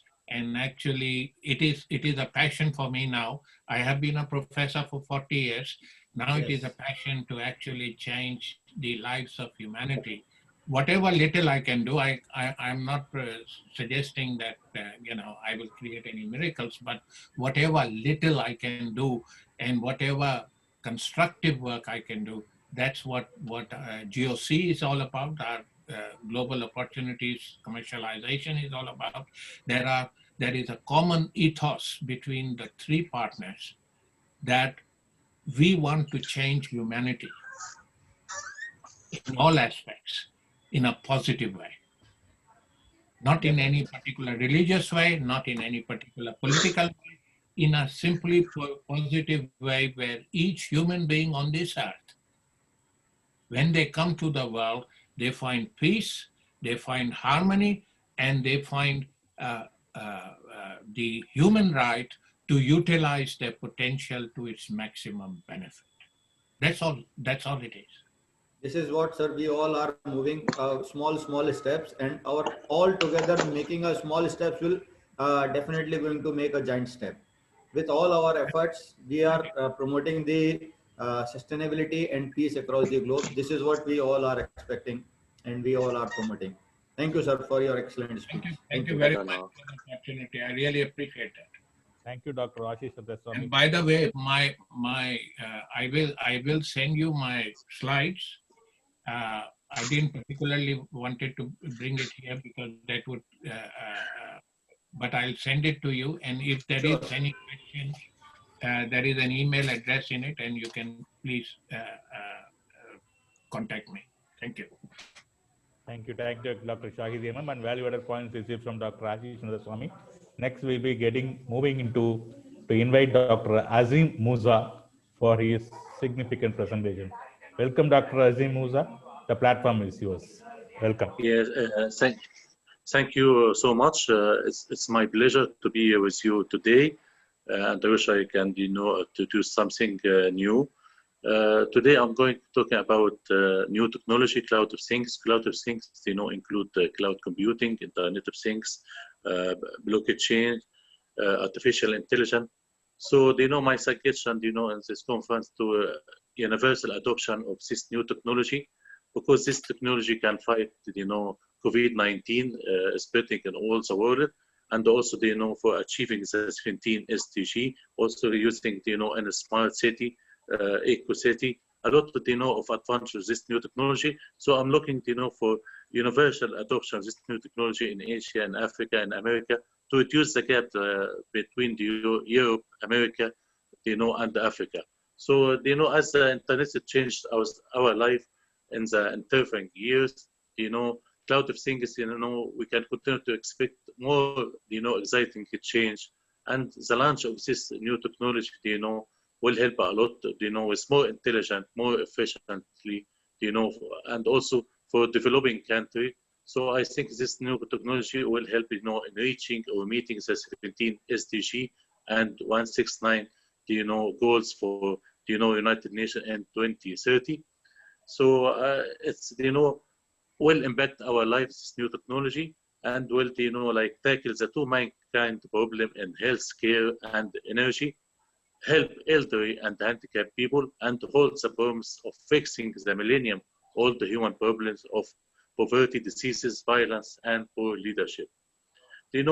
At the time, when all the world are worrying about Zika virus, we can use wearable, device and could, prevent this Zika virus. Also, we can, compute the genome, of human being in less than 7 days, and we can compare, this genome with another genome, so we can, predict that someone will have a type of cancer and can stop this, cancer. So I think, also we can use it, this, new technology. We have technology in, Parkinson diseases study. A lot, of application in health application, and, in military, and a lot of application can use this new technology. Also in fighting, COVID-19. So, robots and artificial intelligence are used to find the infected cases. About the condition, you can write a report or deliver food and the medicine to patient, in hospital to prevent contact and communication. Also to prevent the spread of this, COVID-19 diseases. Also can use to sterilize the street and deliver medicine to hospital and the food to avoid infection. So a lot of, something useful in, fighting COVID-19. Also, you can use driverless car, aircraft, and robot to measure, temperature or fever, and to extent of wearing the mask, and to warn people you have to wear the mask. Also, use of drones to raise the awareness of danger of this COVID-19 and measure the temperature. A thermal survey of all individuals in the streets, temperature measurement and warning drones. A lot of, useful thing used also for, transport aircraft operating in the 5G technology to transport goods. So, China is the first country, to operate this 5G, and they are looking now for 6G. So sorry, drones do and you robots. want to share the slides? We are not able to see the slides. Do you want to share the slides? Hello? Do you want to share the slides, sir? Slices? Do you want to share the slides, sir? We are not able to see. No, it's okay. I was just Okay. talking. Fine. Thank you. So, okay. Also, diagnostic session, for remote patient, for, plans and, ambulance without a driver to transport. So a lot, of useful things used, to fight this COVID-19. Also, we can use large data and cloud computing to limit the spread of this COVID-19 by tracking and controlling the affected people. A lot, also, we have like 3 colors for cellular phone, green, yellow, and red. So green, it means like freedom of movement. Yellow, it means you can, move in a certain places. And red, it's guarantee. You have to, to guarantee that because you are infected with this COVID-19. Also, that's why, I am, suggest for universal adoption of this technology, in all countries in Africa, in Asia, and Europe, in all the country. Also, this new technology also, help a lot in reaching the 17 SDG and 169 goals. We try to build a better world, and this, world, connected world is a smart world, smart connectivity between people and things because of the Internet of Things, and between things and the other things. So, we need to fix this, millennium, all the human problem in poverty, diseases, violence, and poor leadership. And this is why we use this new technology. So a lot of, we can use it in military application. We can use it in health application. We can use it in home application. A lot of, useful things. We can use this application also, for enhanced solution for a smart city. So this, like we said, in healthcare, and also modern education will be improvement in the light of cloud computing and the Internet of Things. Also in 5G for, to solve the youth employment. A lot of, of employment can, also in aviation, it's called include reducing travel time for aviation and increase safety and passenger comfort. So, for example, a 20% increase in ICT investment will grow GDP of a country by 1%. So if this new technology opportunity does not knock, we build a door for this. It's, the only impossible cloud of things journey is the one you never been, use it. So a lot of things also, for life beyond COVID-19, because what's happening in COVID-19, a lot of frustration and of anger in the family. The father, scared that maybe lose job or fired or something like that. And also for the kids used to go to school in the morning and the evening to the club, and suddenly stay at home. So we use this new technology, cloud of things, and also I suggest for emotion intelligence. Emotion intelligence also can use a lot for this pandemic. So use also like for for entrepreneurship, we can use this new technology to invest in this new technology, and also for increase revenue and reduce cost. So a lot also in aviation. So in aviation also a lot of using this new technology, because a lot of like damage happens in a lot of losses where for aviation. So here the technology we start from first industrial revolution, second, third, and then fourth industrial revolution, and also for the computer from BC to ubiquitous computing, and before they have mainframe computing. So we have a lot of technology. We have to use it for development for Asia and Africa. So there's also bad news for for airlines revenue losses, and a lot of losses so we have to use this new technology to increase revenue and reduce cost. For example, IoT could eliminate waste up to $150 billion in industry, in aviation, healthcare, power. Potential of IoT saving about 1% across the global industry. Also, artificial intelligence in aviation will go up from 2017 to 2024 by 47%. Also, for operation, you can reduce error by 30% and increase efficiency by 30%. Also, up to 20% delay from turnaround solved by this new technology. Reduction 1% in FOI can like save like $30 billion over 15 years. So I think this new technology will help a lot. 5G in USA, for example, will generate $500 billion and 3 million jobs. In 2035, 5G will generate $12 trillion global economy in USA in 2016. So we have to concentrate. For aviation, AI uses cases in aviation in passenger identification, in package screening, in dynamic pricing, in recommendation for engine. A lot of in loading fuel. A lot of useful thing use of this new technology. Also 5G robot. You can use it in the at the airport. You can use the 5G airport. Also 5G drones. You can use it also in the aviation and the air. So how this new technology is changing airport? For let the passenger with cellular phone know everything about the flight, about the delay. You can contact the passenger with this new technology. So for airlines like American Airlines use this new technology, and a lot of Delta Airlines use artificial intelligence and IoT technology to increase revenue and reduce cost and fighting this COVID-19. So this is a solution. Also for companies, for aviation company, use cloud of everything technology. For example, Russia, airlines use it, for a ticket, use blockchain, and also jet airlines use it, for stuff with a LED indicator to let the passenger know information, and also you can like install beacon in the airport to track passenger and everything, and let the passenger know everything.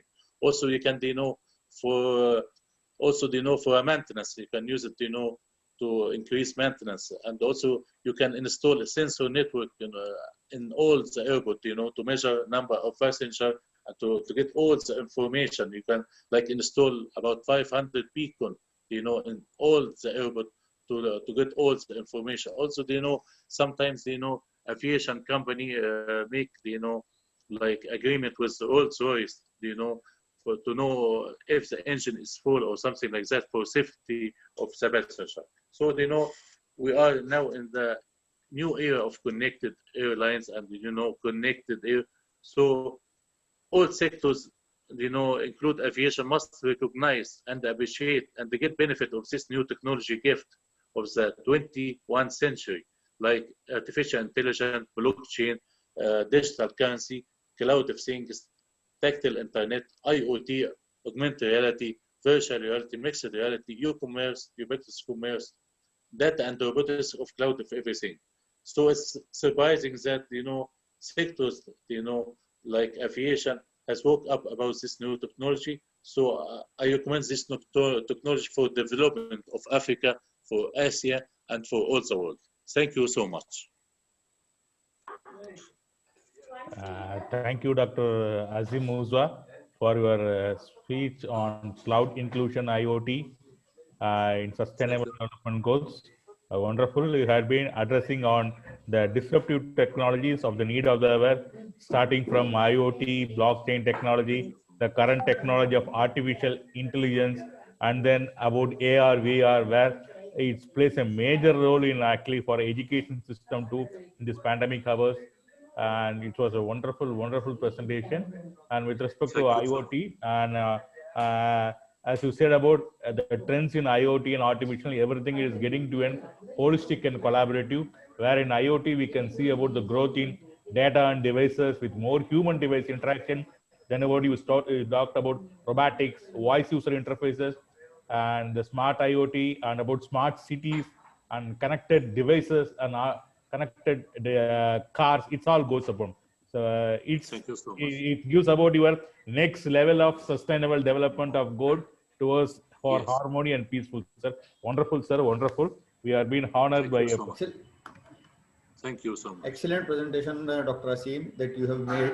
How this infrastructure IoT will be utilized for the next level development. It is very excellent presentation that how this IoT, cloud, and all the 5G technologies will be now become the integral part of our life. As nowadays the technology has these technologies of virtual platform has become the integral part of our life.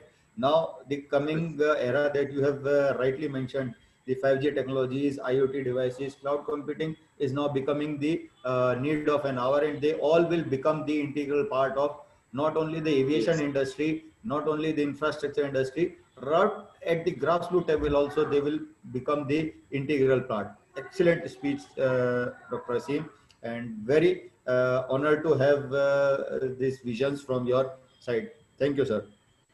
Thank you so much. Thank you. Thank you, Dr. Ashish. Pleasure is mine. Thank you so much. Yes, sir.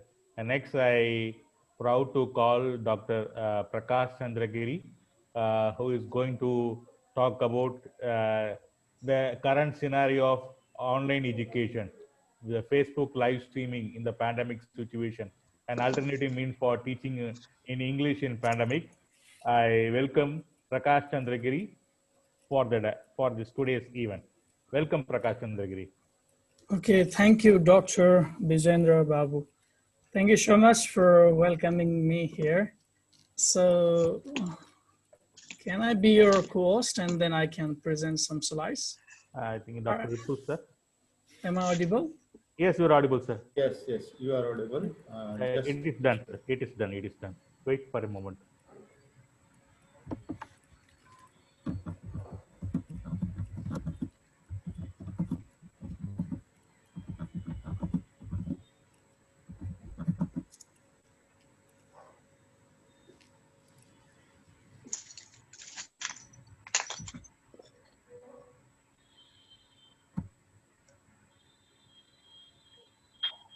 So, thank you so much. I don't take much time.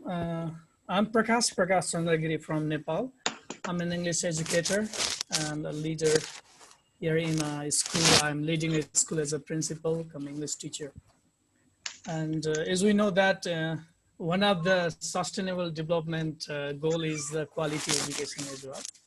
So in this presentation, I am doing presenting a research outcome or the how I did the Facebook live streaming for the home quarantine students. So through this presentation, so the applications of Facebook live streaming for teaching, not only English, but other subjects or areas. We can go through this in local context as well.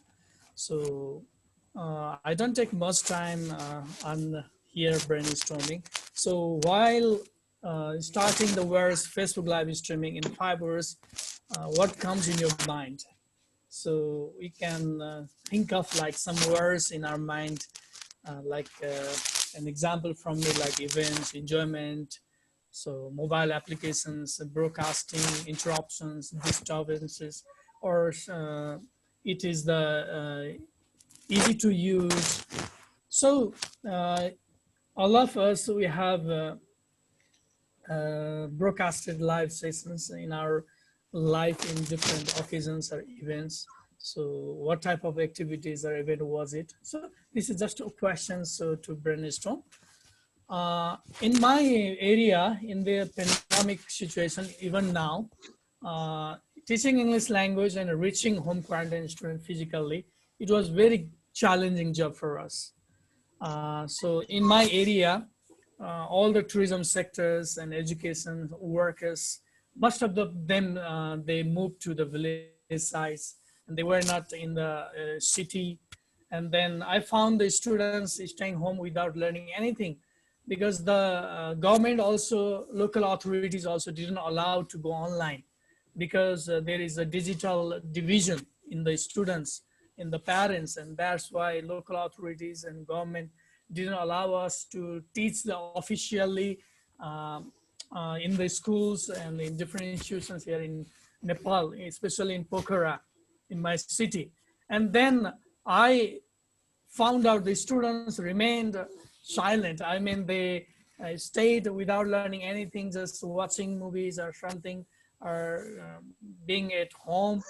And then I identified that problem, and during the pandemic, even now is we are doing some online other Zoom meetings or Teams. But when I was intervening or doing these actions and interventions at that time, the students were not learning anything. And then I made some questions. How does Facebook Live help the students learn English? The main target area to give them some ideas or learning English or some conversation skills, some language functions. How can I go or reach them? And how can I collect their experience on learning English through Facebook live streaming? And what type of strategies do they follow by watching the live streaming? And then I made some questions and to start the research. So overview of my study, it is an abstract, I can say. Facebook Live teaching and students' experience of learning English and live streaming in COVID-19, it reports that, and it is a participatory external research intervention technique I used, self-managed Facebook Live streaming, and I conducted semi-structured interviews with the students and the parents. And then intervention of my strategy on Facebook Live streaming was pre-recorded video and then my one live teaching, the combination of both. I went these 3 strategies to reach the students, those who were home quarantine, and they were not getting any online courses. And it reports on how students in the absence of physical classroom learned English on Facebook Live streaming, and how could they develop independent learning and improve their collaborative skills, even using the through online modality. And Facebook Live can complement physical classroom learning in this crisis and even in normal situation as well. And the students, parents' consistent support to their children's learning on live classes can help the students effectively learn English, not only English, but other subjects as well, other skills as well. So after my intervention on live streaming and then other teachers, they started to go on live and then they started to teach the students on different subjects. So it can be a crisis management tool for schools, specifically in the absence of the normal physical classrooms. So live stream classes can contribute to online courses, but it should be integrated for other practices and planning in education sector. So it was the context or background of all the schools and majority of the university in Nepal, they were locked down, and even now they are closed. Only few schools and universities are going to be started after some days here. So Tirvan University has been allowed to open other institutions now. And it was the context Facebook, one of the most popular social networking websites. So it is the top most popular social networking site in the world. So that has become a means of communication, information in Nepal. So everybody uses Facebook. Not everybody, I mean, majority of the people, they use Facebook. And they can learn easily Facebook. There is no any hoarding board in Pokhara like here is Facebook taught, or here is the lesson we teach about Facebook. It means easily anybody can learn and they can get that exposure on Facebook. And that's why Facebook live streaming is one of the way of reaching the students to give some educations and ideas. And an outline of my study, what I did is I prepared and I implemented, carried out some action. And then I collected the data and I made the report and the recommendation for further policy. And then who are they involved in my study? The students from class 4 to 7 and the parents of the respective students and myself. And then I made some research questions and I went to Facebook live streaming and I collected the ideas or their reflections, their feedback, and I took interviews and observation. I made the content for that, and then I prepared some soft copies. And then how long did I do that? I did 8 weeks. Because I did 8 weeks, we were not allowed to teach using Zooms, using Teams, and using other online modality by the local authorities here.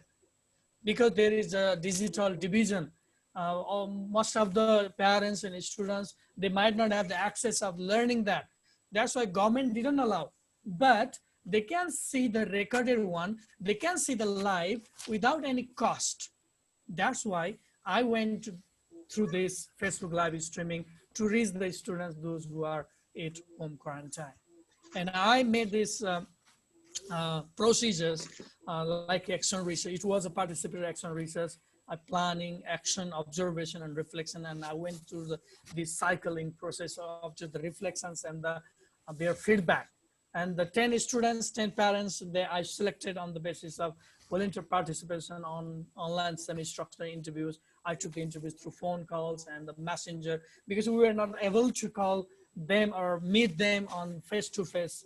And then the data gather interviews and observations that I analyzed thematically, and they were transcribed and organized, and I interpret that descriptively and critically as well. And I read other journals and theses, and I searched other engines and found out some other newspapers, other data collected, and they were intensively studied for this research and this intervention. And what I did is I asked my students to use the smart mobile set or PC for learning English through live streaming. I brought them in messenger groups first, and I talked on Zoom meetings, that is freely, and then allocated time every day at 12 p.m. and notified them to see live on my Facebook page and school official page. I went through these 2 pages. I encouraged them to be regular. I let my students and ask their parents to monitor in the Facebook pages because they might distract, they might sneak out others areas, they might play games online. So that's why I asked the parents to monitor in meeting online, and I call them to monitor them because some of the students, they might distract. And that's why. And I broadcast some English language functions, lessons, pre-recorded, my own live teachings, and the combination of both. And I went through this. Some of the students, they were learning in these all areas regularly. They did. And I used my PC and my mobile set in my room, in my very quiet place while going on live. So these were the intervention, my actions. And I observed my students' engagement, participations, and activities. And this was the school's Facebook page. And this was my one page. And then the students, I made a Facebook group, and then they were in learning, they were sharing each other. For example, I went on the live and the students, one of the students, he shared in his group. There was the group in the class, in the messenger. And then I myself also did the Facebook Live. I presented the pre-recorded one. I presented others language functions items. So this observation really inspired me to go on live for 8 weeks until and unless the authority allow us to go on live online learning modality in schools.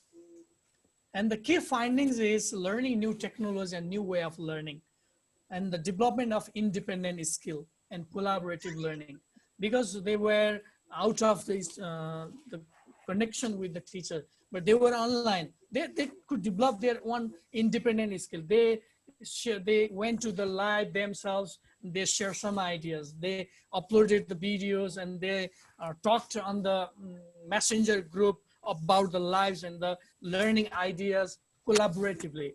And they started to search in the search engine like Google when they have something new and different, something they don't know, and they started to see the Google. And I asked them, you can now see in the Google, you can see on the YouTube tutorial videos. And then they learned Facebook Live streaming has become a new lens of learning. So these were the key findings of my research, of my findings. So some of the students, they have said that, so this is great. I am very happy to watch Facebook Live. I only used to go on Facebook Live for some events, but now I'm learning English language, speaking skill. I hope that you will be broadcasting every day. So this is the students saying, and I transcribed it. And the students, what they have said, that quotes, and I have listed out here. Similarly, independent skill. I'm learning some useful ideas in Facebook Live, like I comment and share myself. I can upload, create pages. They learn to create pages. They go to live streaming themselves, and they talk with the friends and share ideas using the messenger group. Because before that, in our context, they were not able to do that like that, because teacher is not allowed to them bring on different using mobiles or mall or computer assisted learning in our areas. So they learned in this research during this intervention, and then they started to have the good connection at home. Even the parents have said that they can see the lives and other online games and talk with the friends online themselves. They started to talk on the messenger. They started to talk on Zoom meetings, and they were excited each other. And if they have any confusion, and they started to see Google, and it really made them digital literate.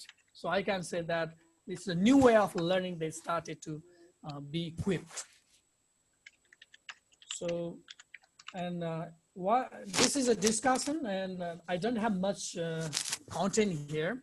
So teaching through Facebook Live streaming received a diverse feedback from students and parents, and provided a new approach to distance learning. So it can be a productive strategy for supported learning at home, particularly in crisis like COVID-19 pandemic. So when teachers and students, they cannot be present in the physical classroom. The findings show that Facebook Live streaming has served as an alternative and innovative online teaching tool for teaching English, not only English, but other subjects as well, because other teachers also started to go on live and teach them. They watch Facebook Live streaming regularly, share what they saw on their pages, commented using English language functions, and they started to use the language functions. And digital exposure and increase student engagement on the internet, increase the level of satisfaction of online learning, which certainly supported for others further online learning. Now they feel very easy to be with me on online. They come in Zoom meetings, and they come in the messenger group, and when I notify them, and they come together with me, and they have exposure of learning through online. So now government has authorized or given the authority, allowed us to go online modality teaching, and we are raising the fees as well somehow. And that's the student, they easily equipped, got the digital exposure and their engagement after the 8 weeks Facebook Live streaming. It is the case of my school. And moreover, the students could use different platforms like YouTube, Google's, and other devices, other mobiles and tablets and laptops for different purposes at home. And increasing of number of student independent participation and engagement, that indicated that most students were eager to learn English through Facebook live streaming. They started to learn pronunciation skill from the native speakers video. An increasing number of Facebook viewers indicated that live streaming has become a popular channel for teaching English in recent times.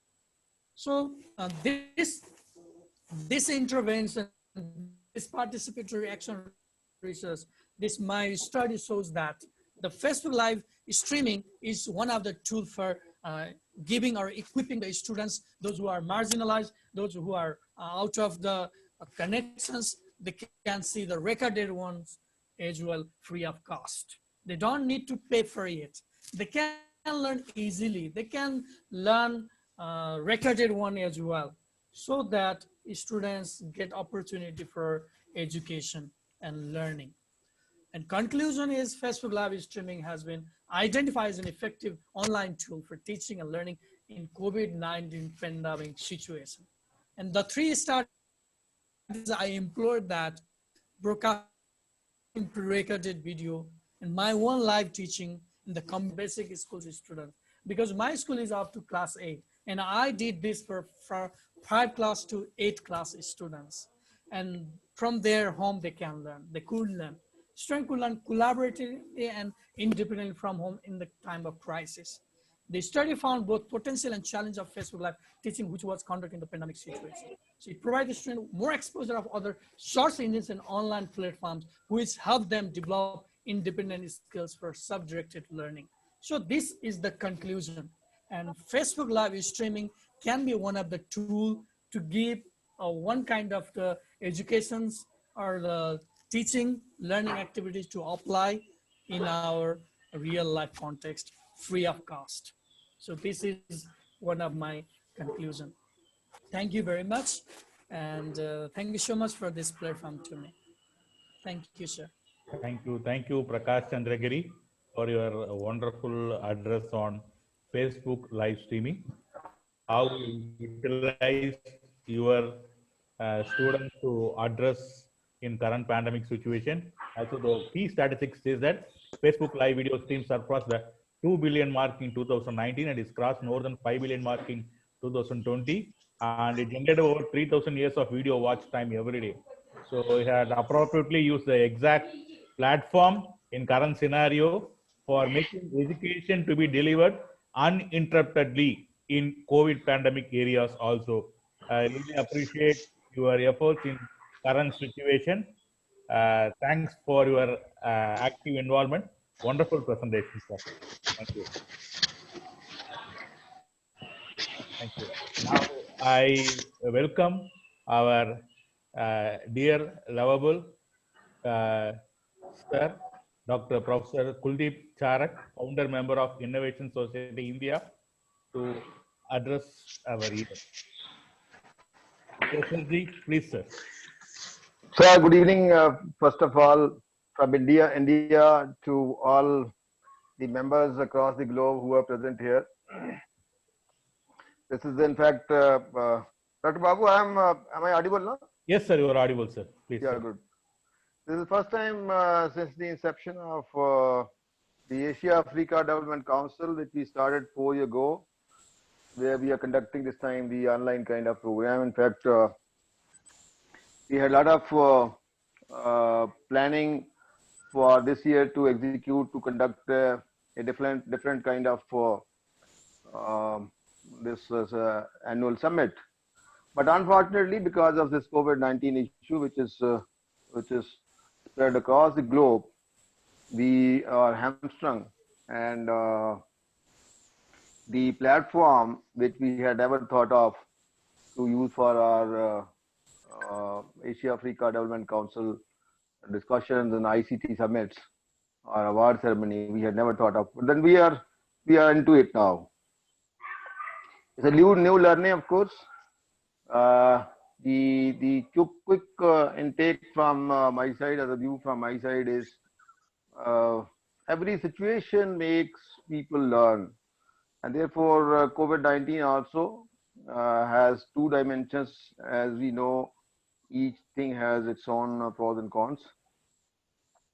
So because of COVID-19, I can give you the insight we at Asia Africa Development Council, I believe this must be almost 30th such program which we are conducting on the online program. Dr. Ripu will subscribe. Dr. Ripu, he'll subscribe to our idea. And the first such online event we conducted was, it was I think on the 4th or 5th of April 2020. Those were the very initial days when the lockdown started getting enforced in different countries. And first enforced in India. And we had a quick discussion, Dr. Dipu and I. We thought of conducting such program because physical program was becoming very difficult. So how to go in for? So immediately we thought of conducting certain national and international conferences, workshops, discussions,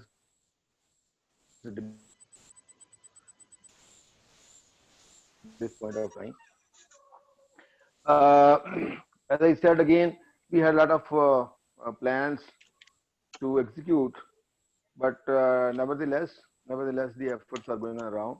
And this time, I could see there are a lot of new faces, a lot of new people, a lot of new members who have joined across the globe at this platform, and they made their contributions. And our bigger objective of achieving those UN Charter points for 2030, and all the people across the globe, they are part of the entire thing. In fact, let me give you a quick insight. In fact, I'm not keeping well, but nonetheless, I still wish to give a lot of good wishes for the promotion and the execution of our this fourth year program, and my personal and collective wishes to Dr. Ripu, Dr. Ashish Swami, Dr. Vijender Babu, and our panelists who have joined across the globe. All my regards to all of them and best wishes. Hopefully, we'll be soon getting to the time when we'll be able to conduct our conferences in the physical environment, and we'll keep inviting our panelists from different countries to have physical interaction. Till then, all my best wishes to all of you. Thank you, Vijender Babu. Bye-bye. Thank you, sir. Thank you, Dr. Professor. Yes, sir. Thank you, sir. Thank you, sir. And we are happy to say that he is the author of New Normal book in key situations of May and April, I think so. If I am right, he has released on April 2020. So he is the master of New Normal, which has been set the platform which we have been running on over it. Thank you, sir. Dr. Babu, let me also give you have spoken about my book. The almost the similar kind of book we have also published in Nigeria. Oh, wonderful. Wonderful. Almost, I mean, that has been, of course, we have added a lot of chapters from Nigeria and different African countries. So different perspectives have been incorporated in that book. Few more things have been added up. And the book is under publication there in Nigeria now. Super, sir. Super. Thank you, sir. Thank you, Charak sir. Despite of you not feeling well and severely ill, you have spared such a wonderful time for this fourth Asia Africa development time. And without you, this event would not have become a reality, because you are one of the key pillar which is holding on the shoulders of which this council activities are being held up. So we all pray that your wishes will come true, and soon we will conduct these kind of events in the physical mode also. Yes, sir. Thank you, sir. Thank you for your wishes, sir. Thank you. Bye. Thank you, Ashish sir, and thank you, Ripu sir, on your words. Now I invite Mr. Abhishek Pandey for today's session. Yes, kindly unmute yourself. Yeah. Thank you so much, sir. Am I audible, sir? Yeah, audible, audible. Okay, thank you so much, organizers, for giving me this opportunity to share my insights in such a global platform. Appreciate slides, sir. Sir, can you give me actually this host disable? Sir, I want to share my slides, sir. I think, can you please grant me the permission to share the slides, sir? Permission granted. Just wait. Just wait. Permission Now you can share granted, this. just share. Now you can share your slide. Yeah, sure. Yeah. Thank you, sir. Now, can you see my screen, sir? Yeah, in a moment I'll think so. It is getting shared. Yeah, it's getting Okay. Yeah, thank you so much, organizers, for giving me this opportunity to present my insight on a topic: agriculture resilience through deep learning technology. Myself, I will try to come. Yeah. Just start the screen share. Okay, sir. Okay. I Slide shared. view. No, screen has been shared. Just start the slide view presentation. You mean to say projection mode? Projection mode. Okay, sir. Press here. Yeah, sure.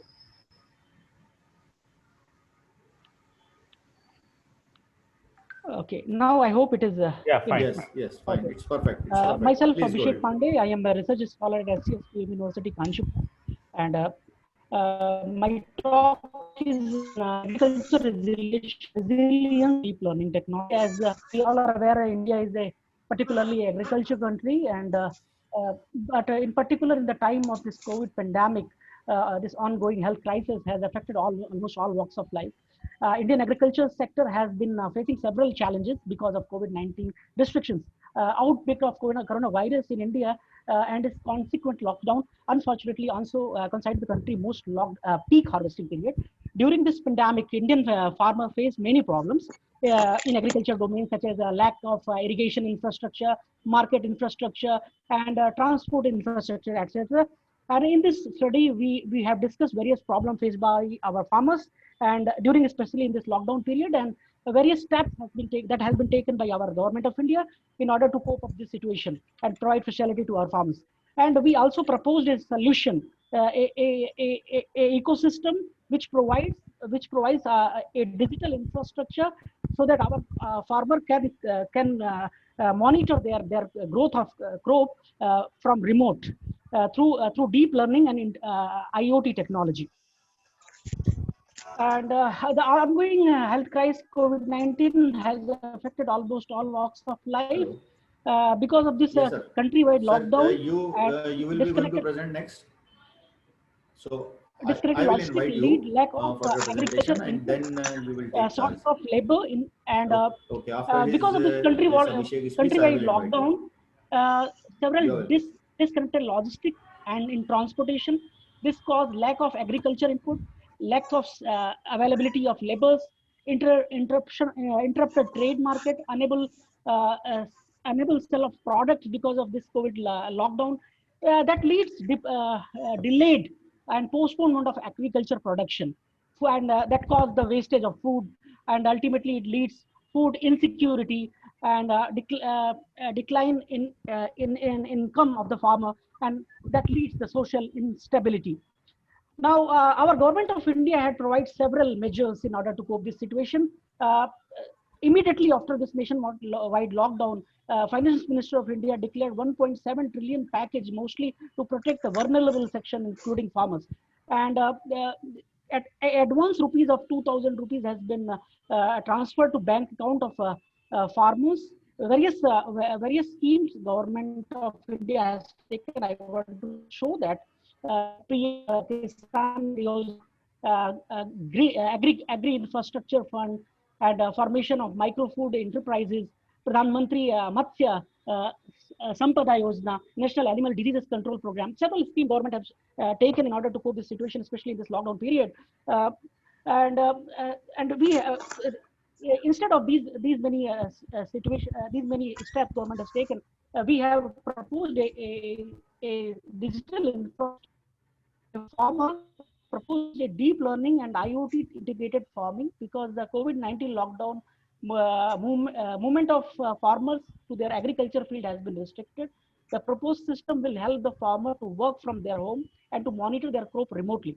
The deep learning and IoT integrated farming is completely automated wireless system where we have several sensors installed in the agriculture land, which attach to the plants with the sensor that continuously sense the environmental variable like dryness of soil, temperature sensors, pressure, soil fertility, pH concentration in soil, etc. And upload these data to IoT cloud provider. And the farmer what need to do is just need to connect with the cloud infrastructure, and he can see the growth of their crop, and they can monitor their agriculture land remotely. The major benefits of this system is that farmer can remotely monitor their environment variable with the use of interface provided by the cloud provider.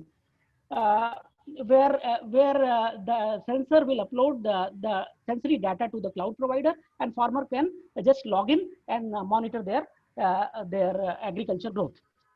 And what the farmer can get the benefit with this digital infrastructure, he can see the crop related information, weather forecasting information, soil information, growth process monitoring, farmer data, experts consultation, etc. Now conclusion, despite of this COVID-19 challenge, the crisis has also shed a light on the weakness of Indian agriculture food system. And the agriculture industry is becoming increasingly reliant on data and digital ICT technology like IoT, deep learning, machine learning, cloud adaptation is the need of this turbulent time of the world. With this, thank you so much, organizers, for giving me this opportunity, and these are the references that I have taken from my study. Thank you.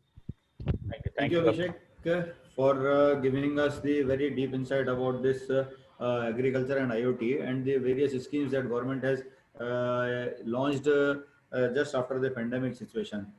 You have summarized it very well, and it's a good presentation. Keep it up. Now, moving ahead, now it's time to invite Dr. D. Vijendra Babu. He's a professor and vice principal in AVIT group of institutions, and he's one of the very dynamic leader who has very enthusiastically taken part in all kind of making this digital platform, making it as a one world. And he has conducted more than 40 presentations across the nation and international level, and he is one of the key pillar of making the utilization of this online platform. So I invite him to deliver his speech. Dr. Vijendra Babu, please. Yes, sir. Thank you, Dr. Ashish Chandra Swami, sir. I will share the screen.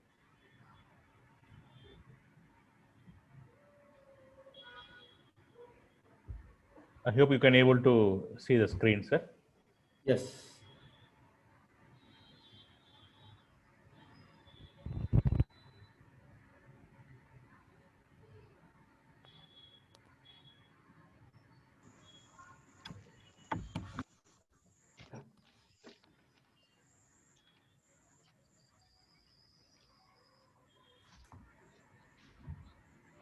So is it visible, sir? Screen. Yes, sir. Yeah, fine, sir. Good evening to one and all present here. I sincerely place my thanks to Dr. Ripu Ranjan Sinha, Dr. Kuldeep, Dr. Ashish Chandra Swami for giving me opportunity to present my title in Asia Africa Development Council, 4th Asia Africa Development Council Summit 2020 on the title of Global Higher Education Practices, Glitches and Way Forward. So I am Dr. D. Vijendra Babu, Vice Principal and Professor, Arubada Video Institute of Technology, Chennai, Vinayaka Mission Research Foundation, deemed to be university. So the title which I has chosen from my profile area about global higher education practices, glitches and way forward, as the platform provides this significant development goal, I choose to take it. So as we all know, higher education is the current tertiary education. So we call as higher education. What is the scenario of higher education? What are the problems it is facing now? And what are the opportunities are presenting now? That's all to be discussed now. Higher education, as we know, is a tertiary education leading to award of an academic degree. It's also called as a post-academic education or a third level or tertiary education. And it's a rapid growing system of education which needs to examine itself to see quality is being maintained. So in the quality, when you talk about the quality by views by stakeholders on expected achievement, it's about institutional commitment, to satisfy stakeholder expectation. It's about the institutional mandate and accountability of stakeholders. On a quality assurance basis, we have three pillars about access, quality, and relevance.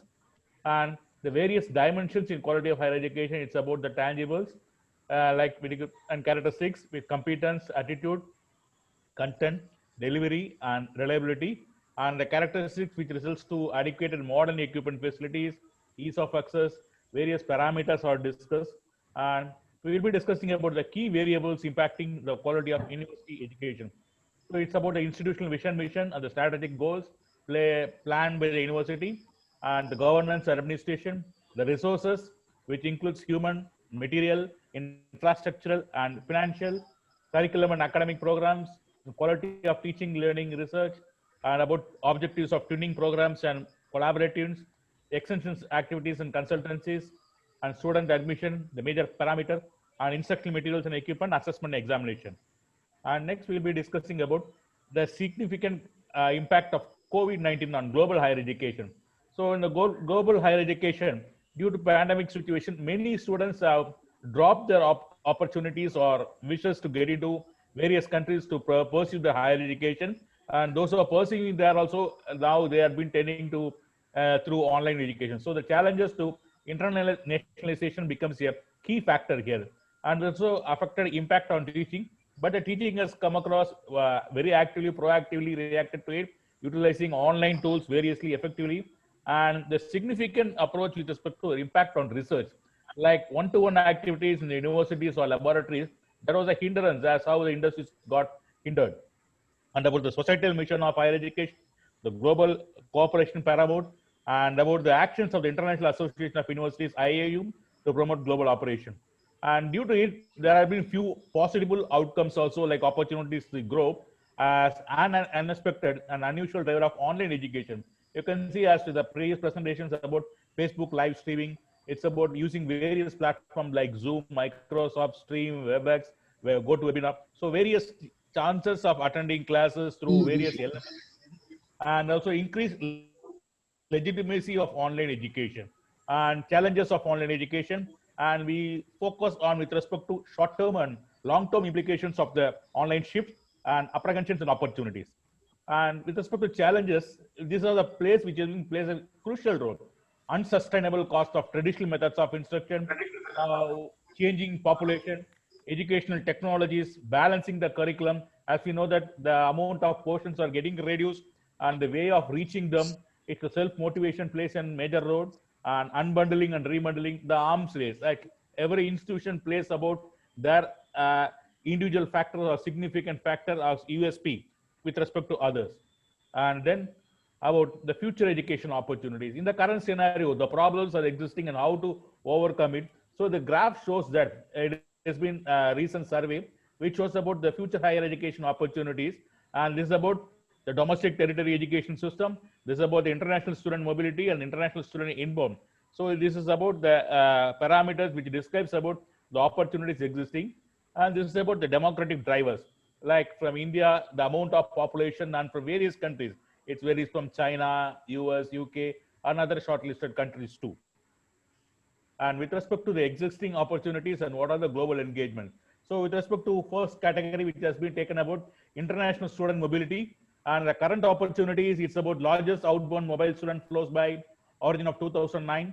And the future opportunity, it's about the largest outbound mobile flows by origin 2020.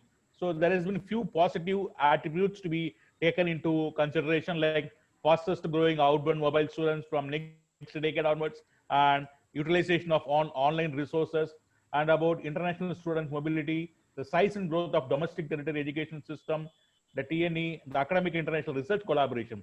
So now the collaboration with respect to various universities that plays a major role in it too. And it's about my presentation.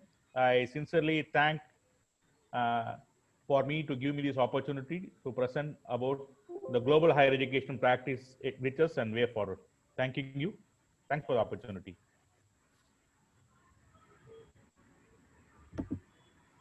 Thank you, Vijendra sir, for providing the very deep insight about the scenario of higher education in a very precise manner. You have very beautifully summarized that how the higher education has being affected and how the impact of on the global pandemic situation has made an impact on this higher education scenario.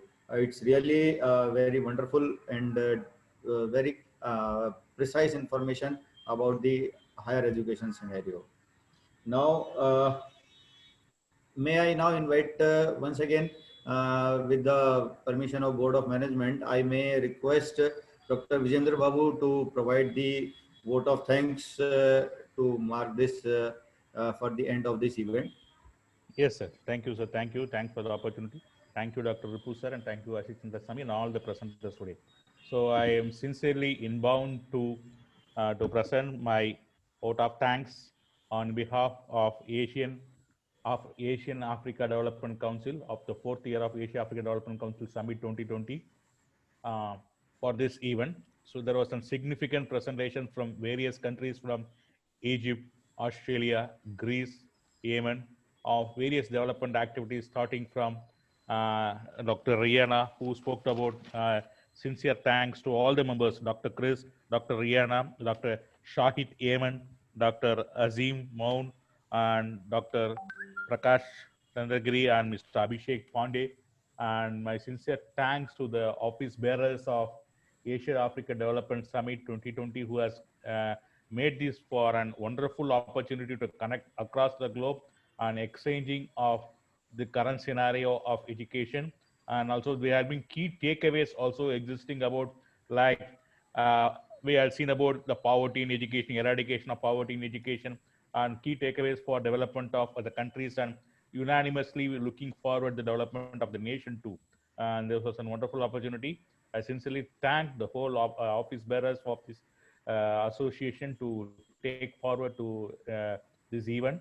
I wish to conclude my speech with respect to a quote on behalf of all of you.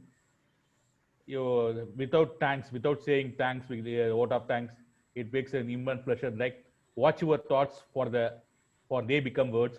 Watch your words for they become actions. Watch your actions for they become habits. And watch your habits for they become character. And watch your character for it becomes your destiny. On this, I conclude my vote of thanks. Thanks for the opportunity given. Thank you. Best wishes. Thank you, sir. Just to add on in your speech, I would give my special on behalf of the Board of Management of Asia Africa Development Council, managed by Council for Sustainable Peace and Development. On the behalf of the whole Board of Management, I would like to give the special thanks to our in absentia chief guest, Her Majesty Queen Nadia Hari.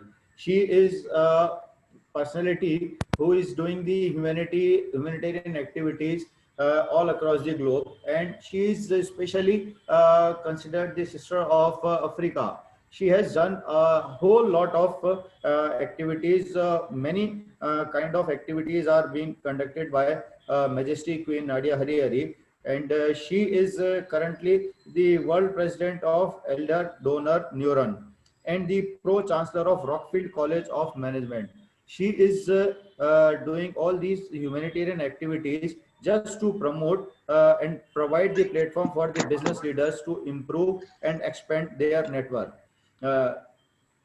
As an so she is involved in all kind of humanitarian activities to promote the peace across the globe, especially for the African deprived countries. She believes in the actions, and she believes that the charity can only come from home. She from herself, from her side, has involved and promoted such many activities for the betterment of the global society and especially for the African countries.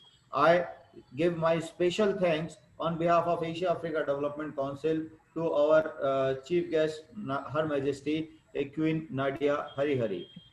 Thanks for providing us this opportunity and this platform, wonderful platform, to all the stakeholders who come across from the globe, from right from the Australia to Greece to Yemen to Egypt to France and all the across the globe. Thank you. One special announcement from the Asia Africa Development Council. This presentation, this complete presentations is submitted as a record to United Nations as well as our patron, Professor General James Banig for the further proceedings. Thank you, Rena Lampu, Dr. Ashish Swami, Dr. Vijendra Babu, and other stakeholders who had joined us for the betterment of this entire fraternity. Thank you very much. Thank you, sir. Thank you. Thank you. With this, we Thank you. mark the end of the event. Thank you, everybody. Thank you, all the stakeholders from across the globe. Thank you. Thank you. Thank you, Dr. Azim. Thank you, Dr. Rania. Thank you. Thank you so much. My Dr. pleasure. Ashish Swami. Thank you. Dr. Ashish. Thank you. Thank you. Bye.